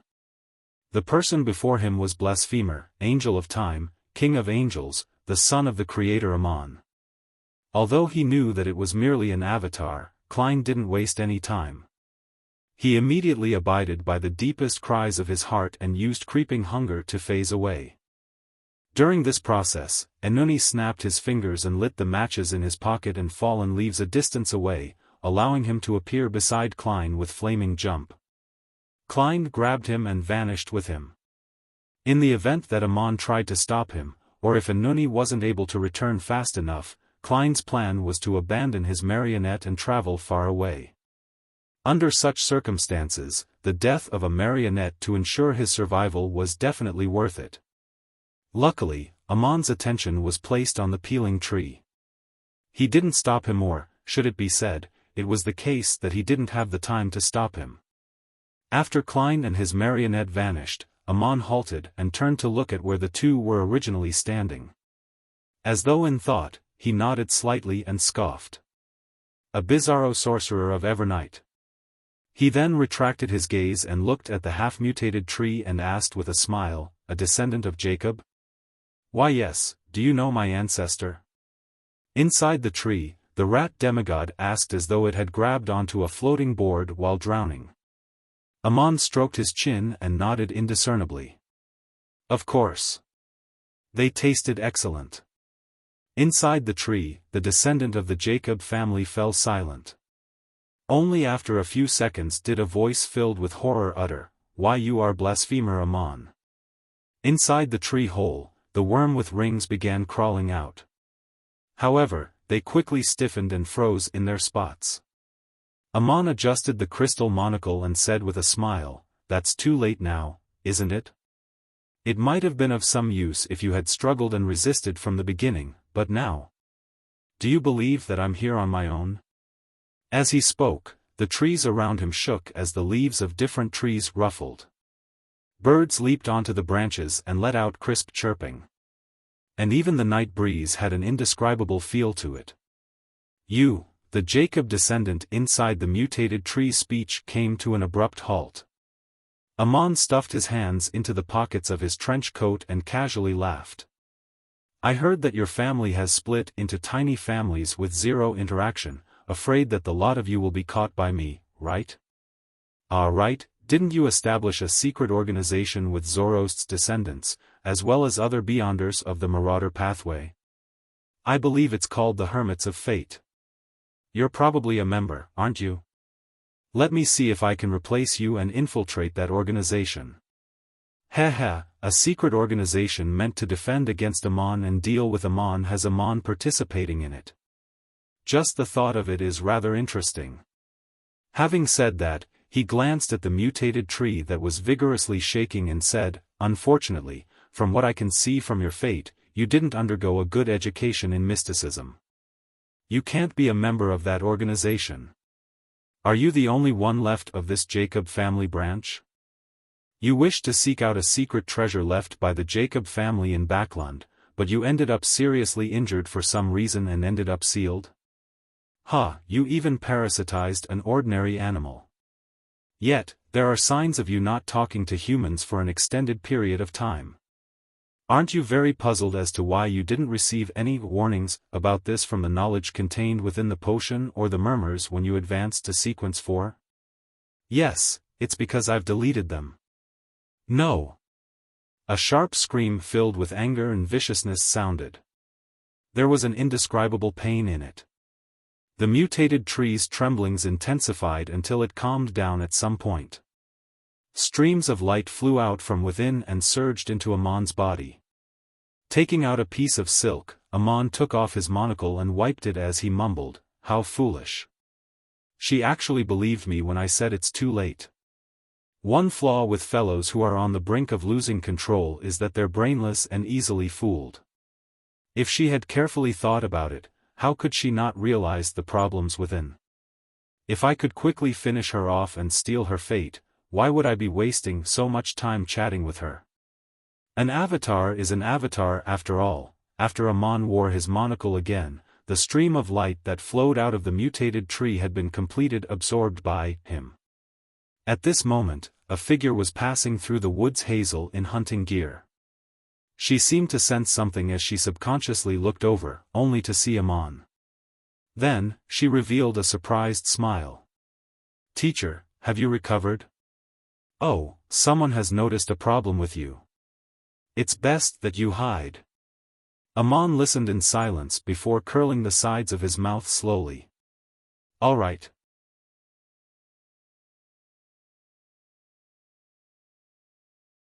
Chapter 984 Active Response. Klein didn't directly teleport back to 160 Buckland Street. Instead, he went to see with Anuni, found a secluded spot, and chanted the honorific name of the fool. Then, he took 4 steps counterclockwise and went above the gray fog. With a beckon, he summoned a paper figurine. Immediately after that, he picked up one of the cards of blasphemy on the long bronze table in front of him, and he placed it inside his body. Klein suddenly had an additional dark red robe. This appearance seemed to look like rust and settled gunpowder that had been stained by copious amounts of blood. As for his face, it was covered by a dark gold mask. The patterns on it were ancient and set off a contrasting appearance with the crown he wore that was embedded with gems that sparkled red, blue, and green. This was a change that the Red Priest card brought about. After repeated experiments, Klein had confirmed that certain traits of the Red Angel card were very compatible with the Paper Angel's interference effect with fate. It allowed the relevant powers of the mysterious space above the gray fog to be further enhanced. Therefore, he had chosen it instead of the Black Emperor or Tyrant cards. After completing this, Klein, in the form of the Red Priest, picked up a paper figurine and shook it. He then fused it with the gray fog that surged over, throwing it at the rippling blob of light that represented him offering a prayer. The paper figurine quickly burgeoned, turning into an angel bathed in golden light. Flames crisscrossed behind it, taking on the form of 12 pairs of wings. This war angel then used the secret connection that was generated from a prayer to descend upon the world and enveloped Klein and Anuni with its fiery wings. Only with this done did Klein relax. Putting down the Red Priest card, he returned to the real world. He first sought out food for creeping hunger before returning to 160 Buckland Street with Anuni. One transformed back into Dwayne Dantes, while the other turned into a young man with mixed blood. After combing his hair, Klein walked to the balcony of his master bedroom, looking far into the distance where Mock's residence stood. He discovered that the place remained brightly lit, a clear indication that the ball hadn't truly ended.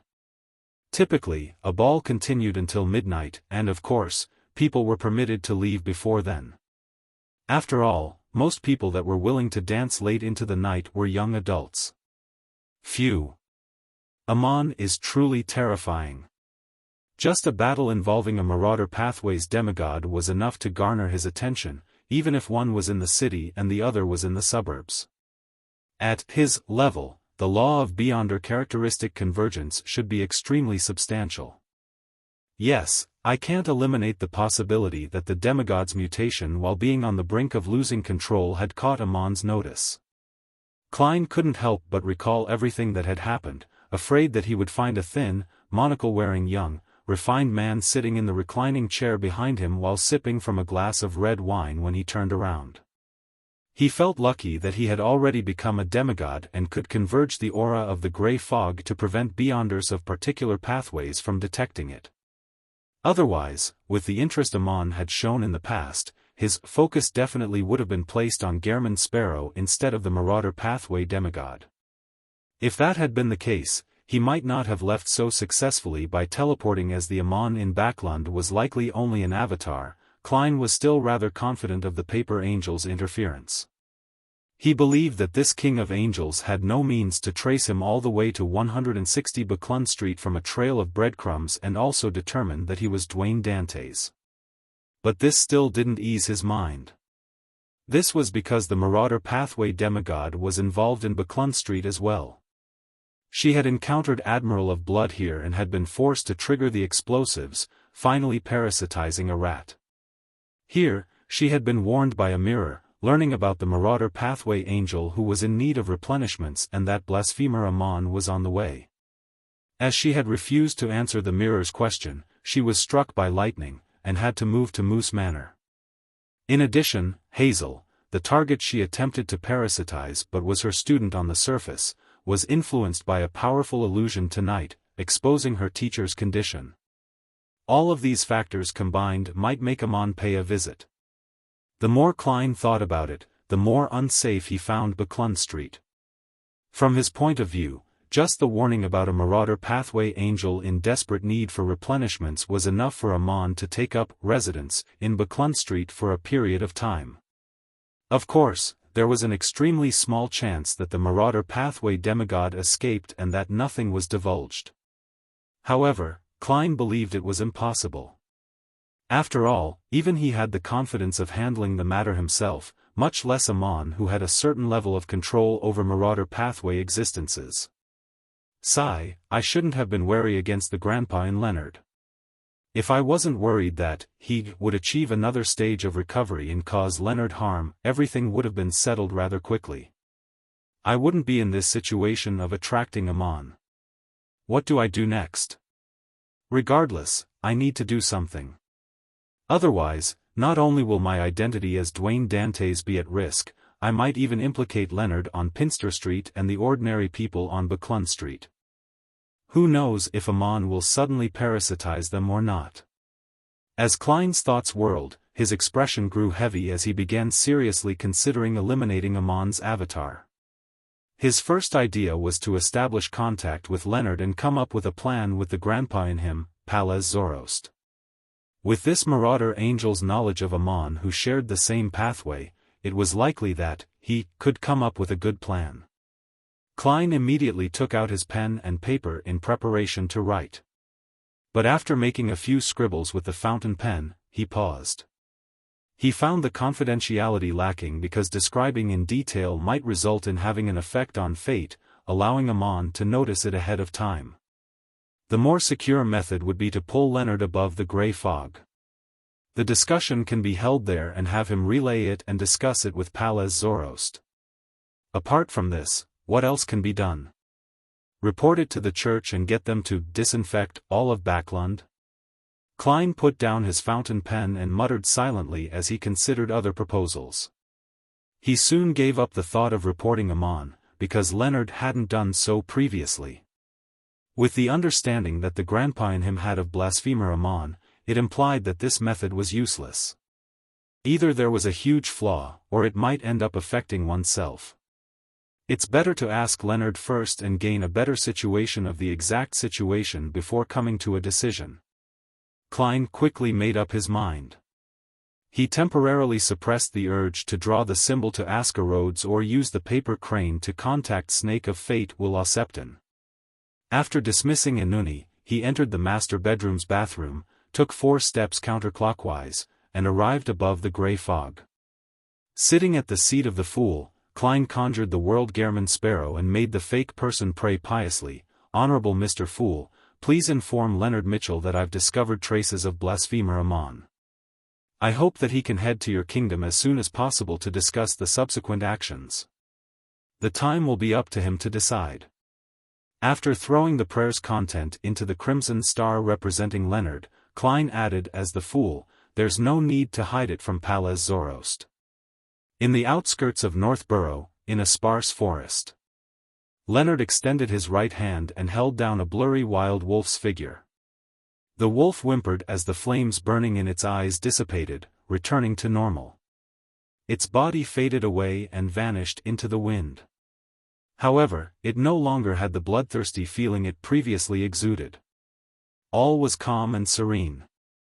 In the northern continent, after the Pale Era, the 7 Orthodox churches, along with the various nations, jointly pushed for a cemetery burial act which had been strictly carried out to this day. As the number of humans that turned into ghosts were rare, The only exception involved the difficult-to-detect deaths in the slums or drowning victims that couldn't be fished out in time. However, the spirits of the deceased weren't only limited to humans. All kinds of wild animals and all kinds of creatures with spirituality could become specters under certain conditions. Furthermore, it was impossible for them to head to human cemeteries to have themselves interred. This often resulted in rumors of ghost sightings in the wild. Just as he put the wild wolf to rest, Leonard suddenly saw a boundless grayish-white fog appear before his eyes as the World-Gehrman Sparrow's prayers resounded in his ears. Traces of blasphemer Amon. He is still in Backlund. Leonard's eyelids twitched as he tensed up immediately. As he had received Mr. Fool's instructions, he didn't hesitate to speak with a suppressed voice. "Old man, did you see it? Did you hear it?" Palaz Zorost's slightly aged voice resounded once again. "No, although I sensed an anomaly, I didn't see or hear anything. It will only happen if I deepen my parasitization of you, allowing me to directly control your astral projection. Do you think I'm a fool?" From the looks of it, Mr. Fool's response is done through the astral projection. Leonard thought before he said in deliberation, "Old man, Klein informed me via Mr. Fool that he has discovered traces of Amon. He wants me to head over to Mr. Fool's kingdom to discuss this matter. Do you have any suggestions?" Palaz Zorost fell silent for a few seconds before he let out a long sigh. If he wishes to deal with Amon's avatar in Backlund, tell him that unless he has the blessings of concealment, the outcome will be as you expect it to be. By saying this, old man is giving preconditions. He means that he will only be willing to cooperate with the blessings of concealment? Leonard's mind raced as he immediately found a dark corner and informed the world Klein via prayer that he could do it immediately. As for the danger that resulted from losing control of his body in the wilderness, Leonard wasn't worried since he still had a Marauder Pathway Angel in his body. Before long, he saw a crimson tide surge towards him and inundate him.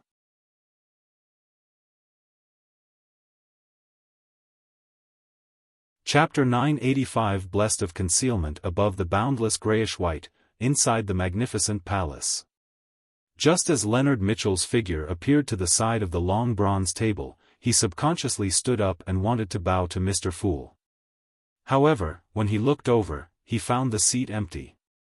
No one was sitting there. Doesn't Mr. Fool usually sit there? A thought flashed through Leonard's mind as he cast his gaze to the other end of the long model table. The world was sitting there silently as though he was fused with the gray fog in an indistinct blur. There's only the two of us.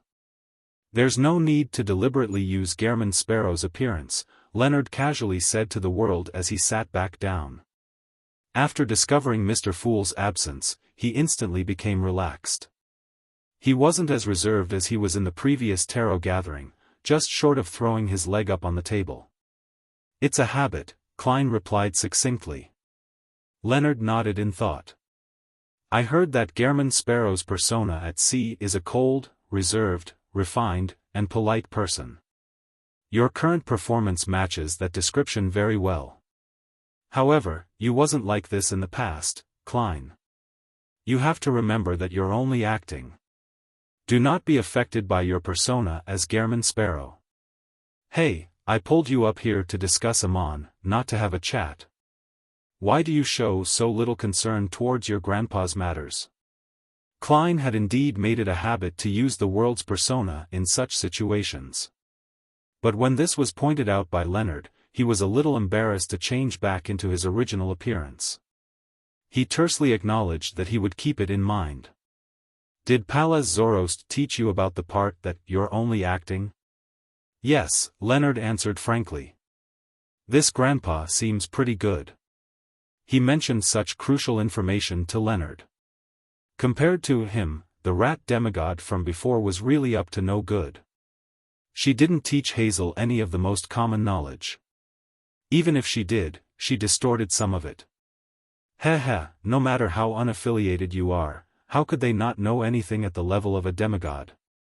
Even that half-crazy sea serpent, Calvetua, knew how to respond to rituals or obtain sacrificial items. It even knew some theurgy and how to perform bestowments. Klein established a first impression of Palaz Zoroast. However, he wasn't hasty to make a judgment. After all, fishing was an activity that required bait. Just one instance didn't prove much. Seeing Klein being silent, Leonard cut the small talk and got down to business. Where did you discover traces of blasphemer Amon? Klein went straight to the point. I was pursuing a demigod of the Marauder pathway who was on the brink of losing control. However, I ended up encountering Amon in the outskirts of Backlund. All I could do was use Mr. Fool's powers to directly escape. Amon's avatar really is still in Backlund. Leonard sighed before he asked in a rather curious and desultory manner, why were you pursuing a Marauder pathway demigod who's on the brink of losing control? After he asked the question, he realized something and swiftly added, if it involves some plans of Mr. Fool, pretend as though I never asked. Why? Isn't dealing with Beyonders on the brink of losing control or those who have lost control the duty of a Nighthawk? Klein sighed when he heard Leonard's question. It stirred up memories of his time in Tingen City. In that short 2+ months, he had handled many similar matters. It included the mandated punisher of the Church of Storms who turned into a monster, Hood Eugen's loss of control, and Old Neil's corruption by the hidden sage. Although they were only a handful, they left a deep impression on him. It drilled certain actions deep to the bone. Therefore, after taking into account everything that he knew, and coming to the conclusion that the Marauder pathway demigod was on the brink of losing control after rabidly biting someone, he didn't hesitate and used his illusion from downstairs. From that, he gained confirmation from Hazel and didn't even wait a day or two to make preparations. All he did was do a divination above the grey fog and came up with a rough plan before taking action. Such matters were emergencies for him. In addition, Klein had long had the intention of getting rid of the Marauder pathway demigod because the malintent she had shown when dealing with Hazel was obvious. Furthermore, she had tried to entice Miss Magician to seek out treasure that was in actual fact a trap. If he wasn't a demigod back then, which meant a great difference in strength, he would have taken action back then. Besides, he was also afraid that he would trigger unnecessary accidents. It was precisely because of this that he followed his predetermined plan to eliminate her once he confirmed the Marauder pathway demigod's condition. The first stage of his plan was to lure the enemy out of Moose Manor to prevent her from producing her incomplete mythical creature form before dying, as that would have affected the ordinary people. The result was pretty satisfactory. With himself as the bait, he achieved his goal, but he failed to use the air cannon bombardment to finish the battle. This made the Marauder pathway demigod flee into the woods and parasitize a tree. Klein actually had a second stage to his plan and had even prepared contingencies in the event he failed to eliminate her. To his surprise, Amon suddenly appeared, making him terminate all his plans and flee without any hesitation. Klein's contingency was to let a marionette escape the battlefield and write to the experimental demigod byproduct of the numinous episcopate, Patrick Bryan, to get his help. This undying likely possessed the ability to traverse the spirit world after all. And if there were any additional unforeseen circumstances, he could summon Miss Messenger and make payment after the deed. As his memories surfaced, Klein replied to Leonard with a sighing tone, a secret. After pausing for a second, he asked, why didn't you find an opportunity to inform the Church of Evernight about the arrival of Amon's avatar in Backlund? Leonard hurriedly gave an explanation, indicating that if Amon's actual body were to arrive, a deity's descent was almost certain. He also explained that Amon could use the death of his avatar to see the corresponding changes in destiny, thus, finding the source of the stir and figuring out the activity range of the mastermind. It was also Amon's style to circle about a superficial avatar but hide a dozen, dozens, or hundreds of avatars. Amon's avatars could parasitize all kinds of creatures with spirituality. If one wasn't a demigod, they wouldn't even notice the parasite. Towards the end, Leonard informed Klein in detail about the example Old Man had raised of how a mon would steal one's destiny. This sent a chill running down Klein's back, thankful that he hadn't been rash in dealing with a mon. Otherwise, Mr. Fool might have been replaced. It's no wonder Leonard didn't report the matter. For a mon to appear so openly, he is actually fishing. Furthermore, he has even more avatars hiding in secret, and he can parasitize the microbes in the air. This alone sends my scalp tingling. The creatures I can control at the moment can't even reach that state. The smaller the creature, the harder it is to see the spirit-body threads. It's quite a special case. Sigh, I can't use the church's power, unless it's done by someone who is without any problems in every aspect. Klein commiserated as he gained a deeper understanding of Amon's terror. It left him a deeper impression. From his point of view, Leonard was an excellent candidate to report the matter to the Church of Evernight, but with Pallas Zoroast parasitizing him, he didn't dare expose his existence to Amon. In addition, the hanged man could also shoulder this responsibility, but he was unable to provide the source of the news. This meant problems that deserved deeper investigations into. One choice after another flashed across Klein's mind. Finally, he paused on himself his identities as Klein Moretti and Gehrman Sparrow. As a blessed of Evernight, it's entirely reasonable for me to inform the church about Amon's appearance in Backlund. Amon won't be able to pick faults with that. And having involved myself with the battle with the Marauder Pathway demigod tonight, as the Bizarro sorcerer who witnessed Amon and is now in possession of the knowledge that the Angel of Time's avatar is here in Backlund, it's also very normal and not something that will garner Amon's suspicion. At the same time, as I'm a blessed of Evernight, just the loss of an avatar likely won't incur his full wrath for revenge. After all, he might be facing a very possible Trape deity's descent. Having a backer really feels good. However, a price is always exacted for what fate bestows. Klein quickly came to a conclusion over the matter. Then, he habitually changed his point of view and began considering this matter from Amon's point of view. Amon is definitely no stranger to Bizarro sorcerers. He can determine my pathway from my control of the marionettes and my swapping of locations. Since Amon allowed a Bizarro sorcerer to flee, he must have made preparations to be exposed. He might even be hoping to attract the target he is looking for. I was using Gehrman Sparrow's face, but that doesn't imply anything. A faceless appearance is the least of one's concern. Then how would Amon determine my identity? A powerhouse that lurks in the dark and a demigod of the seer pathway. As the Church of Evernight and the Secret Order are in control of the formulas, ingredients, and a mermaid, there are almost no unaffiliated Bizarro sorcerers. The descendants of the Antigonus family have all been wiped out.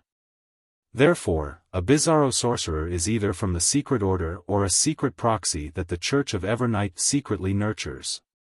Together with me being in Backlund, the answer is almost obvious. Due to these reasons, Amon wouldn't find it difficult to determine that the Church of Evernight is aware of his whereabouts and will begin an operation to wipe him out. My reporting of him will be within expectations. Not doing so would be abnormal. Yes, he will definitely be hiding. Even if he replaces the identity of that Marauder Pathway demigod, he wouldn't come to Backlund Street anytime soon. Having made this judgment, Klein immediately felt a little more relieved because it meant that he would have plenty of time to prepare.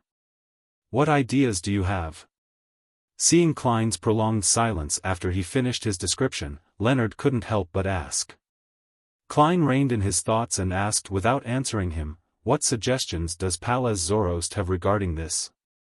He said that if you wish to deal with Amon's avatar in Backlund, you have to first obtain the blessings of concealment, Leonard replied truthfully. Blessings of concealment. Pallas Zoroast is openly trying to test me. Half the symbol behind the Fool's seat represents concealment. Using paper angels and the red priest card, I can stir the powers of the mysterious space above the gray fog, making it possible for me to disrupt Amon's avatar. However, it's probably unable to prevent him from prying into fate itself. However, I still have another identity as Evernights Blessed, and another title of the goddess is the Mother of Concealment. Is eliminating Amon's avatar considered paying the price or receiving a bestowment? Seems like both. Klein thought before replying in a deep voice, "Tell Palaz Zoroast that I'm a Blessed of Concealment. I will attempt to pray for help." He was referring to being the Blessed of the Mother of Concealment, but it was certain that Palaz Zoroast would understand it as being the Fool's Blessed.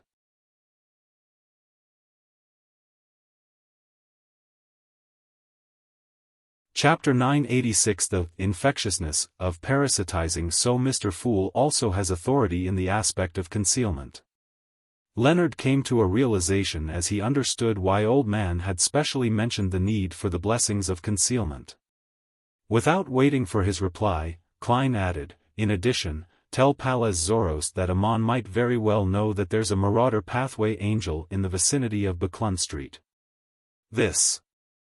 Leonard's pupils dilated as he blurted out, "How would he know that?" "It's not convenient to tell you why." Klein mumbled inwardly before replying rather sternly, "It's not like I'm Amon." "Which of his actions or words made you come to this conclusion?" Leonard asked subconsciously. "No, it's me who told him." Klein chuckled as a response. "Indeed?" Leonard nodded and said, "No problem. I'll inform Old Man of this." He paused for a moment before asking, "Are you waiting for him to give a detailed plan?" Klein tersely acknowledged. "When it comes to the knowledge of Amon and the Marauder Pathway, few are better than him." Having said that, Klein, who had determined that Amon wouldn't come to Buklun Street any time soon, calmly added, "There's no need to be in a rush to respond. Give me the feedback at tomorrow's tarot gathering. From the looks of it, things haven't reached a critical stage yet." Leonard figured out the most important information from Klein's words. He nodded slightly and said, "All right, we will discuss this in detail at tomorrow's tarot gathering." After settling this matter, Klein immediately got up and bowed in the direction of the Door of Light. "Mr. Fool, we are done." Leonard stood up, but before he could do anything, his vision became a blur as the crimson stellar light inundated him. When he snapped awake, he found himself in the sparse forest on the outskirts of Northborough. "Is there anything you wish to tell me?" Palaz Zoroast's slightly aged voice sounded. Leonard cleared his throat and said, "Klein told me that he's a Blessed of Concealment. He can attempt to pray for help." Blessed of Concealment. Indeed, Palaz sighed and said, "Tell him that as long as he can really gain the blessings of concealment, I'm willing to provide help when it comes to dealing with Amon and finding all his avatars hiding in Buklund." Leonard wasn't surprised by this answer as he chuckled. "Old man, you don't sound as weak as you make yourself out to be." Palaz Zoroast chuckled without a hint of anger in his tone. "Didn't you read through Roselle's quotes? I recall that there's a saying that a starving camel is still bigger than a horse." "That will depend on the breed of horse and camel," Leonard retorted habitually before asking, "Old man, how should we deal with Amon? Do you plan on using yourself as bait?" "Ahem." Palaz snapped back, "If that were the case, what we'll be facing will be Amon's actual body and not his avatars. When that happens, there's a high chance that it will instigate a deity's battle. I might still have a chance of escaping. As for you, perhaps you will return to Evernight's tenebrous heaven." Leonard could only reply with a chortle. Palaz Zoroast continued, "Unlike the similar powers of other pathways, Amon's avatars can rapidly strengthen himself by absorbing the Beyonder characteristics of the Marauder Pathway, thereby splitting even more worms of time, allowing him to parasitize different creatures. As long as there's enough Beyonder characteristics, this process can keep happening. Isn't this like the spread of a plague?" Leonard felt a chill run down his back once again.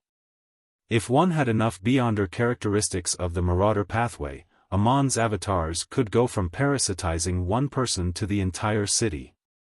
Pretty much. Palaz Zoroast affirmed Leonard's guess and sighed.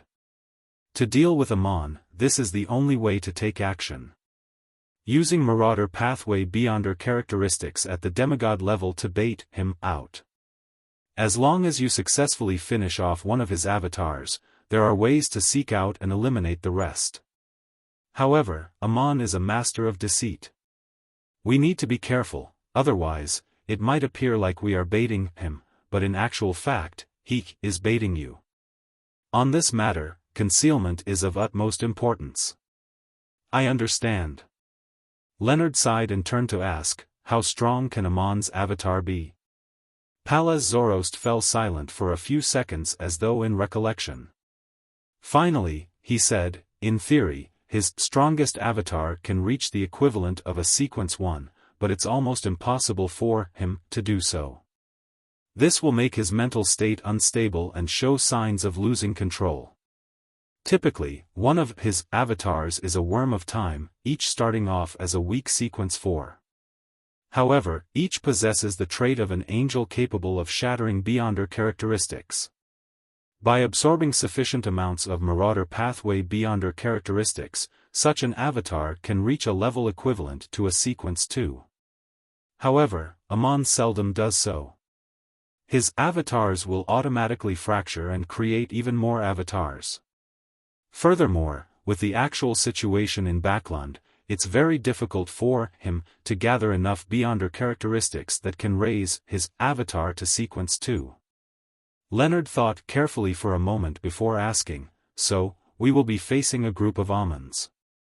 Amongst them, a majority have the strength of a weak sequence 4, with a minority having the normal standards of a sequence 4, while an extremely small minority reaches sequence 3? With Amon's style, it's likely the case. However, you have to remember that Amon is good at deceit, Palaz Zoroast warned. In addition, based on the time since Amon's avatar arrived in Backland, the number of Marauder Pathway Beyonder characteristics he has gathered to date can't be too much. After all, this is Backland. Also, if the situation isn't right, his avatars will use the strongest one as the center and automatically gather together to achieve an elevation in strength. The most important matter when dealing with Amon is to not let matters develop to this stage. Otherwise, there's no stopping Amon from escaping even if an angel of the concealment domain arrives. It's truly difficult to deal with him.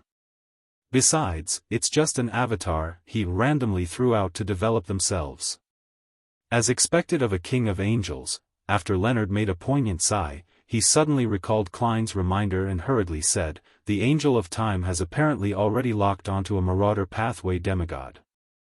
Klein said that he encountered Amon while pursuing the demigod. Also, Amon seems to know that there might be a Marauder Pathway angel hidden in the region around Baklund Street. Palaz Zoroast fell silent once again, remaining that way for a pretty long period of time. After a while, with Leonard unable to stop himself from prodding for a response, he lamented with a sigh, "Why is your former colleague as troublesome as you?" "What?" Leonard wore a blank look. Pal Zoroast said in a peeved manner, "The reason why Amon knows that there's a Marauder Pathway angel around Baklund Street is likely due to him." "Old man, why you have the ability to decrypt?" Leonard asked in puzzlement. Palaz harumphed. "I was using my brain. Otherwise, why do you think there's the prefix of Baklund Street?" "That's true. Anything that has to do with Baklund Street can't avoid Dwayne Dantes. Could it be some problem that fellow, Klein, created?" Only then did Leonard come to a realization. At this moment, Palaz sighed. "Thankfully, he only said an angel and not my name. Otherwise, I suggest that we immediately leave Backland. Tell him that there are currently two solutions. First, it's to seek out a Grade 1 sealed artifact of the Marauder Pathway or find a demigod of the Marauder Pathway. Using them, we design a trap. This entire process requires the blessings of concealment. Furthermore, it needs to be natural, reasonable, normal, and in no way incur suspicion. Second, wait for Amon to enter Baklund Street. He might do a combination of replacing someone's identity and infiltrating through the air. Therefore, your former colleague needs to see through the grafting of fate or notice the abnormalities in the microbes. Otherwise, no matter what plans are employed, it will simply be feeding him on. Leonard's eyelid twitched when he heard that as he solemnly nodded. I'll discuss these matters with him tomorrow afternoon. All right. Palaz Zoroast sighed and said, also, if all the Amon avatars in Backlund can be eliminated, most of the worms of time left behind will belong to me. As a form of replenishing himself? It's no wonder old man is willing to take the risk. Leonard asked in enlightenment, do those worms of time have the beyonder characteristics of the marauder pathway? It might be the case in my hands, but not necessarily for others, Palaz explained simply. The worms of time left when Amon's avatars die will indeed contain a sufficient amount of beyonder characteristics in the beginning, but they will quickly deplete and return to the main body. The corresponding power is needed to prevent this phenomenon from happening. Leonard first nodded before asking in confusion, why was the luck siphon charms made from the worms of time so powerful? Palaz instantly scoffed. Have you forgotten what the essence of the charm is? Its essence is the power obtained from a high-level existence. It then uses a material that can handle this power, as well as the powers obtained from the corresponding symbols, to stabilize it. The worm of time's role is to be a unique vessel. If the level is high enough, its essence is compatible, and there is sufficient spirituality, the requirements will be met. Therefore, the power of the luck siphon charm actually comes from Mr. Fool? Leonard asked in thought. Palaz Zoroast chuckled and said, yes, you can try praying to Amon as well and use his power to create luck siphon charms. Of course, the uniqueness of the vessel material will also affect the effects of the final product.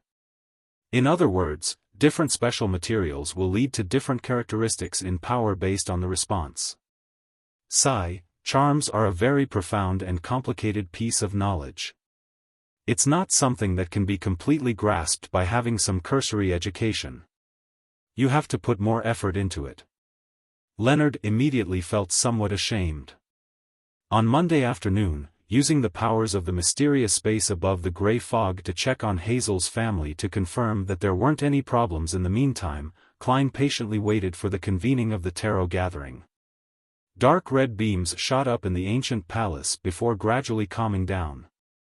Without a pause, Audrey got up and bowed towards the end of the long model table. Good afternoon, Mr. Fool.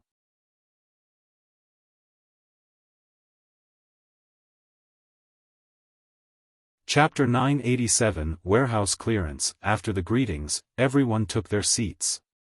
Audrey swept her gaze across the third card of blasphemy placed beside Mr. Fool's right hand. She suddenly came to a realization that she had forgotten to obtain Roselle's diary entries from the psychology alchemists this week. I've been caught up with the problem with Vin Rambus all week. Audrey, who felt that she had already brightened up, instantly felt a little melancholic. At this moment, Cadlia had looked towards the seat of honor at the end of the long model table. She bowed her head and said, Honorable Mr. Fool.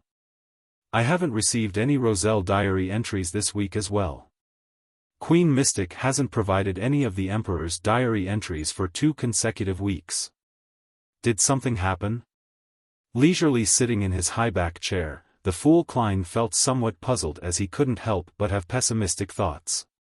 However, he swiftly denied this possibility because Ma'am Hermit didn't show any anxiety or concern. With the way Admiral of Stars presents herself as a fledgling in need of her mother in the dream world in the ruins of the Battle of God, she definitely wouldn't be this calm if Queen Mystic doesn't reply to her for 2 consecutive weeks. Her anxiety might even prompt her to seek the Fool's help.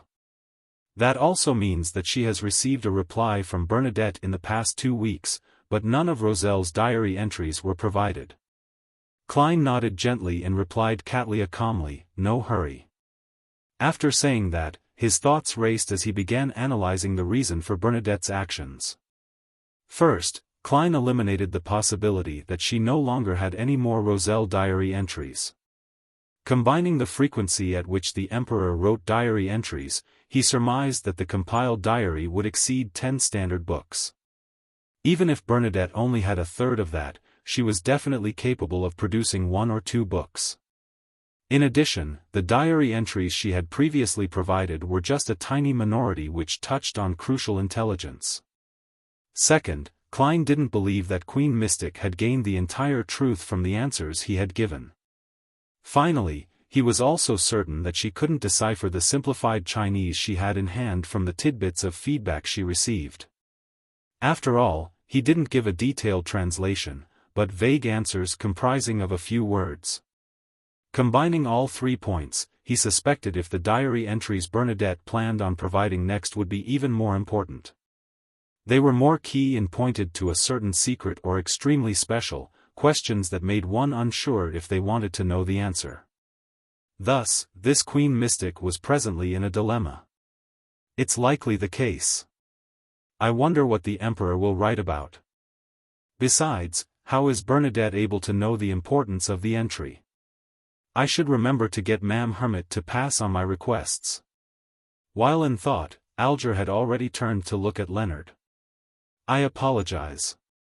There's still no news of mystical items that meet your request at the moment. That's very normal. That's right. Mystical items from sequence 5 and 6 aren't common to begin with. Leonard nodded in understanding.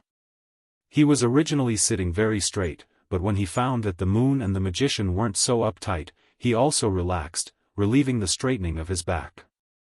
Upon seeing this, Klein controlled the World Gehrman Sparrow and said with a hoarse voice, I have a mystical item that suits your requests in various aspects. It's just that it has quite a number of negative effects that make it difficult to avoid. Do you want to consider it? He was referring to the Word of the Sea. Klein had never had the intention of selling this item that almost required sealing to Leonard, as he felt that his dear poet friend couldn't withstand the negative effects of Word of the Sea. The belting of songs that didn't discriminate between ally or foe, the trait of tripping the wielder, or the flaw of being prone to lightning strikes weren't easily avoided. Klein was only able to use it by teaching the Word of the Sea above the grey fog a good lesson, and having Winner and Nuni wield it to not be affected. He had even converted the flaws into something that could aid him. However, after considering how Leonard had a sequence 1 Marauder Pathway angel parasitizing him, Klein had the feeling that Leonard might have the means to resolve the problem. Therefore, he ultimately made an inquiry. Oh, tell me about it. Leonard believed that Klein wouldn't scam him, so he expressed his intentions of getting to know the exact situation.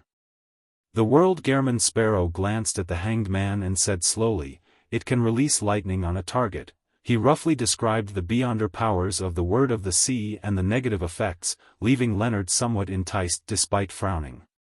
It can actually be used as a staff to allow me to fly. Even at sequence 5 Spirit Warlock, I'll need to seek out a suitable spirit before I can fly. Besides, the offensive strength really is formidable. There are quite a number of traits. But the 3 negative effects are quite terrifying. I'll return to ask Old Man to see if he has any means to reduce the negative effects. Leonard pondered for a few seconds before saying, I'll take some time to consider it. How about I give you an answer next week? No problem, the World Gehrman Sparrow replied without any hint of surprise. As for the other members, even if they were interested in the beginning, all of them gave up the thought of inquiring about the price once they heard the negative effects that the Word of the Sea possessed. At this moment, the fool Klein's mind was focused on another matter. He was wondering if he should take this opportunity to do a warehouse clearance sale. He had advanced to sequence 4, and after becoming a demigod, many of the items and characteristics he had before were no longer of much use. I can keep creeping hunger. I should keep it just for traveling alone. In addition, it can graze 1 sequence 4 saint. It has room for further growth. Furthermore, the combination of the various beyonder powers it has is pretty good. The value of Death Knell is no longer that great, but after activating lethal attack mode, the damage it does on a fixed target exceeds that of air cannon. At the very least, I can still use it at sequence 4. Yes, it also has room for growth. The first two items that surfaced in Klein's mind were the two items he frequently used. From his point of view, as long as he obtained more powerful bullets, he could produce terrifying effects with Death Knell. The only problem was that such bullets were equivalent to high-level charms, nothing that could be easily found. Even if he sought out the materials to make them himself, he had to consider the chances of success when praying to some high-level existence or if it was possible for there to be a backlash. On this aspect, Klein came up with a few plans. Pray to the goddess, request Snake of Mercury will Septon to provide help, go through Leonard to get Pallas Zorost's help, use the powers of the mysterious space above the gray fog and also get Leonard to make a trip back to Tingen under the guise of a mission, so as to steal some of the powers of the eternal blazing sun's divine blood from 3-0782, the mutated sun sacred emblem. Flaring sun bullets are definitely the nemesis of creatures like evil spirits. I have some idea on how to use the materials via borrowing the power of the mysterious space above the gray fog. Amon's worms of time can be used to make luck siphon charms. My worms of spirit can also be made into Beyonder bullets. As for how it can be done, I'll need to ask Pallas Zorost. Klein began anticipating the upcoming chat with Leonard. Worm of spirit was the name he gave to those transparent maggots. Following that, he began considering the other items and characteristics. Sun brooch? I currently lack such powers and items. Although I can use the control over spirit body threads to deal with evil spirits, I can keep it and allow my paper angel to have one more additional change. Besides, I can also lend it to Danitz from time to time. Flower of blood? I can't sell it. The Tarot Club doesn't have any Aurora Order members. I'll continue letting my marionette use it. Having one additional life is one additional hope. Green essence? I can sell this. I can transfer my ailments already. Creeping hunger also has a Dr. Grazed. Murloc cufflink? There's no need for this either. If I have a sudden need for its powers, I can transform into a huge fish. And in the long term, I can just head above the gray fog to use Sea God Scepter to augment myself with the effects. Broken finger? I wonder if anyone would want it. Besides, I haven't fully investigated why the rat demigod was sealed. It might be of use. I have 1 purifying bullet, 6 demon hunting bullets, and 2 exorcism bullets left. I'll just randomly use them. There's no need for me to sell them. Biological poison bottle? Sigh, I haven't been able to sell it all this time. Blatherer's aura? This can be used to make charms or bullets. I'll temporarily not sell it. But herein lies the problem, am I to pray to the dark side of the universe? That can be struck off the list of options. I'll see if there are any replacement plans in the future. An interrogator Beyonder characteristic, a lunatic Beyonder characteristic, 15 milliliters of 1,000-faced hunter's blood, 40 grams of spirit world plunderer powder, an eyeball of a 6-winged gargoyle. Tarot Club members have no need for these. I might be able to reward the believers of Sea God or the resistance in Rorstad Archipelago. As these thoughts flashed across his mind, Klein quickly made a decision. As for items which were at least at the demigod level such as the Sea God Scepter, Grozel's Travels, the Giant King's Court Key, he didn't consider selling them. Then, he made the World Gehrman Sparrow say, I have 2 mystical items for sale. Their levels are relatively low. Cadlia immediately replied, a low level doesn't mean it's useless. Many low sequence Beyonder's powers can even turn the tides of battles involving sequence 5 Beyonders. I'm rather interested in knowing the detailed situation of those 2 mystical items. Klein nodded gently and described the uses and flaws of Murloc cufflink and green essence. After he was done, he said, Murloc cufflink for £500, green essence for £1,000. Just as he said that, Audrey raised her arm. I wish to buy the Murloc cufflink. She actually wished to say that she wanted both. After all, the two mystical items have extremely minor negative side effects. However, considering how others might have their needs, she found it inappropriate for her to take them all. Audrey finally decided to only take Murloc cufflink. This could provide her a layer of illusory scales, preventing her from being easily caught. And more importantly, she didn't know how to swim. This could effectively make up for her weakness. As for the heat and the dry weather easily causing fatigue, she wasn't too worried about it. This was because, be it in Eastchester County or Backland, the temperature seldom exceeded 300 C. The humidity was also rather high. Seeing Miss Justice having her eyes on Murloc cufflink, the other members wisely gave up without raising the price, allowing the trade to quickly come to an end. Following that, Alger bought the green essence ring. To him, although the water domain had certain restorative spells, they were inferior to a dedicated item. As a Beyonder who often had to engage in melee battles, it was of great importance.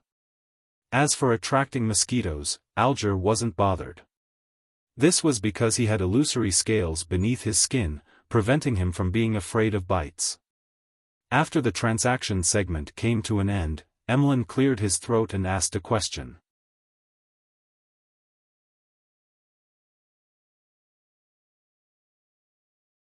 Chapter 988 Joint Operation. Emlyn couldn't help but clasp his hands together, lift up his chin, and say to Miss Magician diagonally opposite him, "I've already confirmed that the ancient abandoned castle in Delayer Forest is an internal test that the Sanguine had given me, having hidden the key situation." With that said, he felt as though a weight had been lifted off his chest. He no longer felt as hesitant, embarrassed due to the difficult situation he was in. He surveyed the area and looked for Ma'am Hermit's and Mr. Hanged Man's reaction. He realized that they appeared to have expected it, showing no signs of surprise. From the looks of it, they had already an idea when Miss Magician mentioned the problem with the intel. Emlyn nodded his head in secret and added before Miss Magician replied, "I'm very sorry. I will refund you the £300 for the intel fee. In addition, I'll pay you another £300. Also, I will punish the Sanguine who deliberately omitted information." Although Mr. Moon always wears a proud demeanor, he's rather sincere when a mistake has been made. He didn't find an excuse to push the blame onto. "However, I've already obtained the Ancient Wraith's cursed item and remnant spirituality, so the matter is already over. He didn't deliberately wish to cause harm to me and Zio. There's no need for me to get so much compensation." Furs remembered Zio's exhortations. Without looking at her, she said, "It's only a matter of oversight. There's no need for compensation. Just refunding me for the intel fee is sufficient." Just as she said that, she suddenly thought of something. Since the ancient abandoned castle was a test of the Sanguine, didn't that mean that Zio and herself had been targeted by the Sanguine? Furs finally couldn't hold back as she turned to glance at Zio. She found Misjudgment shaking her head slightly, indicating that she hadn't discovered anyone monitoring them. This. Furs felt puzzled and found it inexplicable. She then allowed her thoughts to wander as she recalled the situation back then. We did the exploration only after quite a while. The Sanguine had already lost their patience by then. The boss of the Townsend knew of the ancient abandoned castle. He was a Sanguine in disguise. That's not right. Many of the locals knew of this matter. However, that place was too far away and there wasn't anything of value left inside. That's why, unless one was out hunting, people usually wouldn't head in that direction. That's not right. If the ancient abandoned castle were that dangerous, why are the people who use it for shelter from the rain completely fine? They only describe it as creepy and a little scary. Yes, the Sanguine would usually seal off the passage that heads underground. They opened it for the test. This means that there was some form of monitoring. Because the ancient castle is too dangerous, the monitoring was done outside the forest and not inside? As Zio and I got lost, we circled around the monitors and weren't detected? Mr. Fool didn't mention anything about it. It's probably not a huge problem. More attention needs to be taken when I return. As Furza's thoughts raced, Emlyn said after some pondering, okay. He didn't insist on additional compensation, because he believed that the best form of compensation was to punish Ern's Boyar instead of giving money. Then, he waited for Miss Magician to ask about the punishment, hoping that he could take the opportunity to make an inquiry to the other Tarot Club members. He wanted to see if he could get any good suggestions. As for Furs, upon considering that it was an internal matter for the Sanguine and that although she was a victim, Mr. Moon hadn't offered a plan for action, she decided not to press further in consideration for his feelings. Instead, she decided to wait for the conclusion to see if it was satisfactory. The palace that looked like a giant's residence turned silent as the mood turned odd. Audrey looked opposite her and glanced to the side. Pursing her lips, she curiously asked, "Mr. Moon, how do you plan on punishing that Sanguine?" Phew. Emlyn silently exhaled as he subconsciously looked at the world. He did so because of orders from the higher-ups. I believe that this mistake isn't something that deserves payment with his life. In between the lines, Emlyn was implying that Mr. World didn't need to intervene in this matter. There was no need to escalate the matter. Seeing the world having no objections, Emlyn cast his gaze forward. I plan on leading that Sanguine to a particular cathedral of the Church of Earth Mother in Backland. Having participated in so many tarot gatherings, even if he couldn't be concerned about certain details, he knew the requirement of hiding matters regarding himself in the real world. Therefore, he didn't mention the Harvest Church. The Church of Earth Mother only has one cathedral in all of Backland. That's the Harvest Church. The rest are all in the outskirts and surroundings villages. Leonard held back his laughter as he looked up at the dome above. You wish to have the Beyonders of the Church of Earth Mother purify that Sanguine? Furs blurted out in surprise. From her point of view, this was no different from directly killing the person in question. Emlyn was momentarily at a loss for words. At that moment, Cadlia interrupted, the Church of Earth Mother has the habit of inducting the Sanguine into the church, converting their faith and making them priests or bishops. I see. With thoughts in mind, Audrey glanced at Mr. Moon without letting him notice it. Getting that Sanguine to become a member of the clergyman, to pray daily at the cathedral and do voluntary work, so as to cleanse the heart. He would be stuck doing this for a very long period of time. Mr. Moon's plan for punishment is really vicious. However, I like it. That fellow nearly made me and Zio turn into ancient wraiths due to the corruptive powers behind the door. Furs instantly felt her interest piqued as she asked, Mr. Moon, how do you plan on luring the Sanguine into the Cathedral of Earth Mother? Have you worked out a plan? Perhaps I can provide some help. You have to be careful. You mustn't enter the Cathedral of Earth Mother in order to punish him. That way, the only thing you can do is to request Mr. Fool for help. Of course, that might be something Mr. Fool wishes to happen, allowing him to have someone on the inside of the Church of Earth Mother. After saying that, Furs silently added. Upon hearing that, Leonard nearly laughed out. He was extremely certain that Mr. Moon was the Harvest Church's Emlyn White. Clearly, this Sanguine was already a priest of Earth Mother. This is slightly akin to a drowning person pulling others in. Leonard held back his laughter, glanced at the world, and he found that his former colleague didn't seem perturbed. He appeared extremely somber.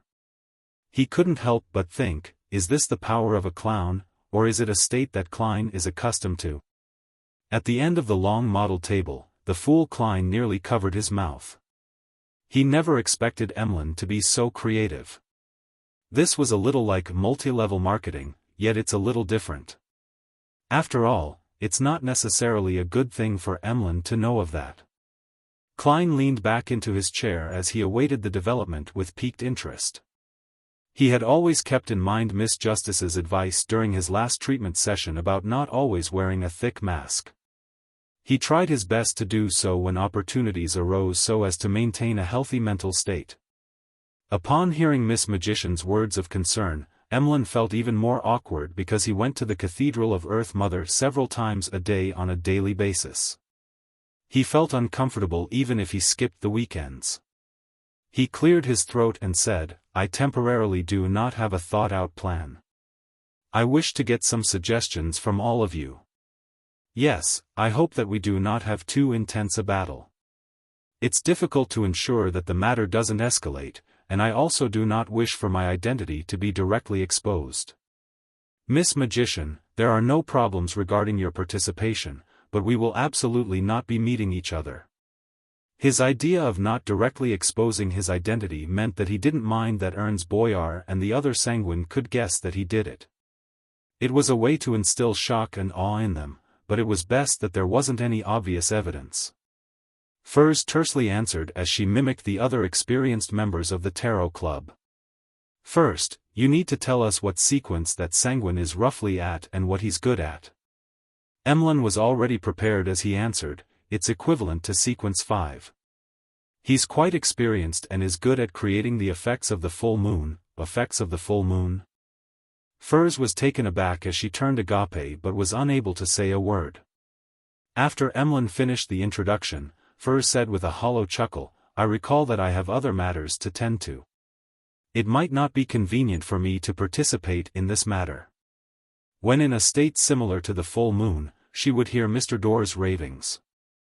And this meant that she would instantly be heavily injured by the target, losing all her combat strength.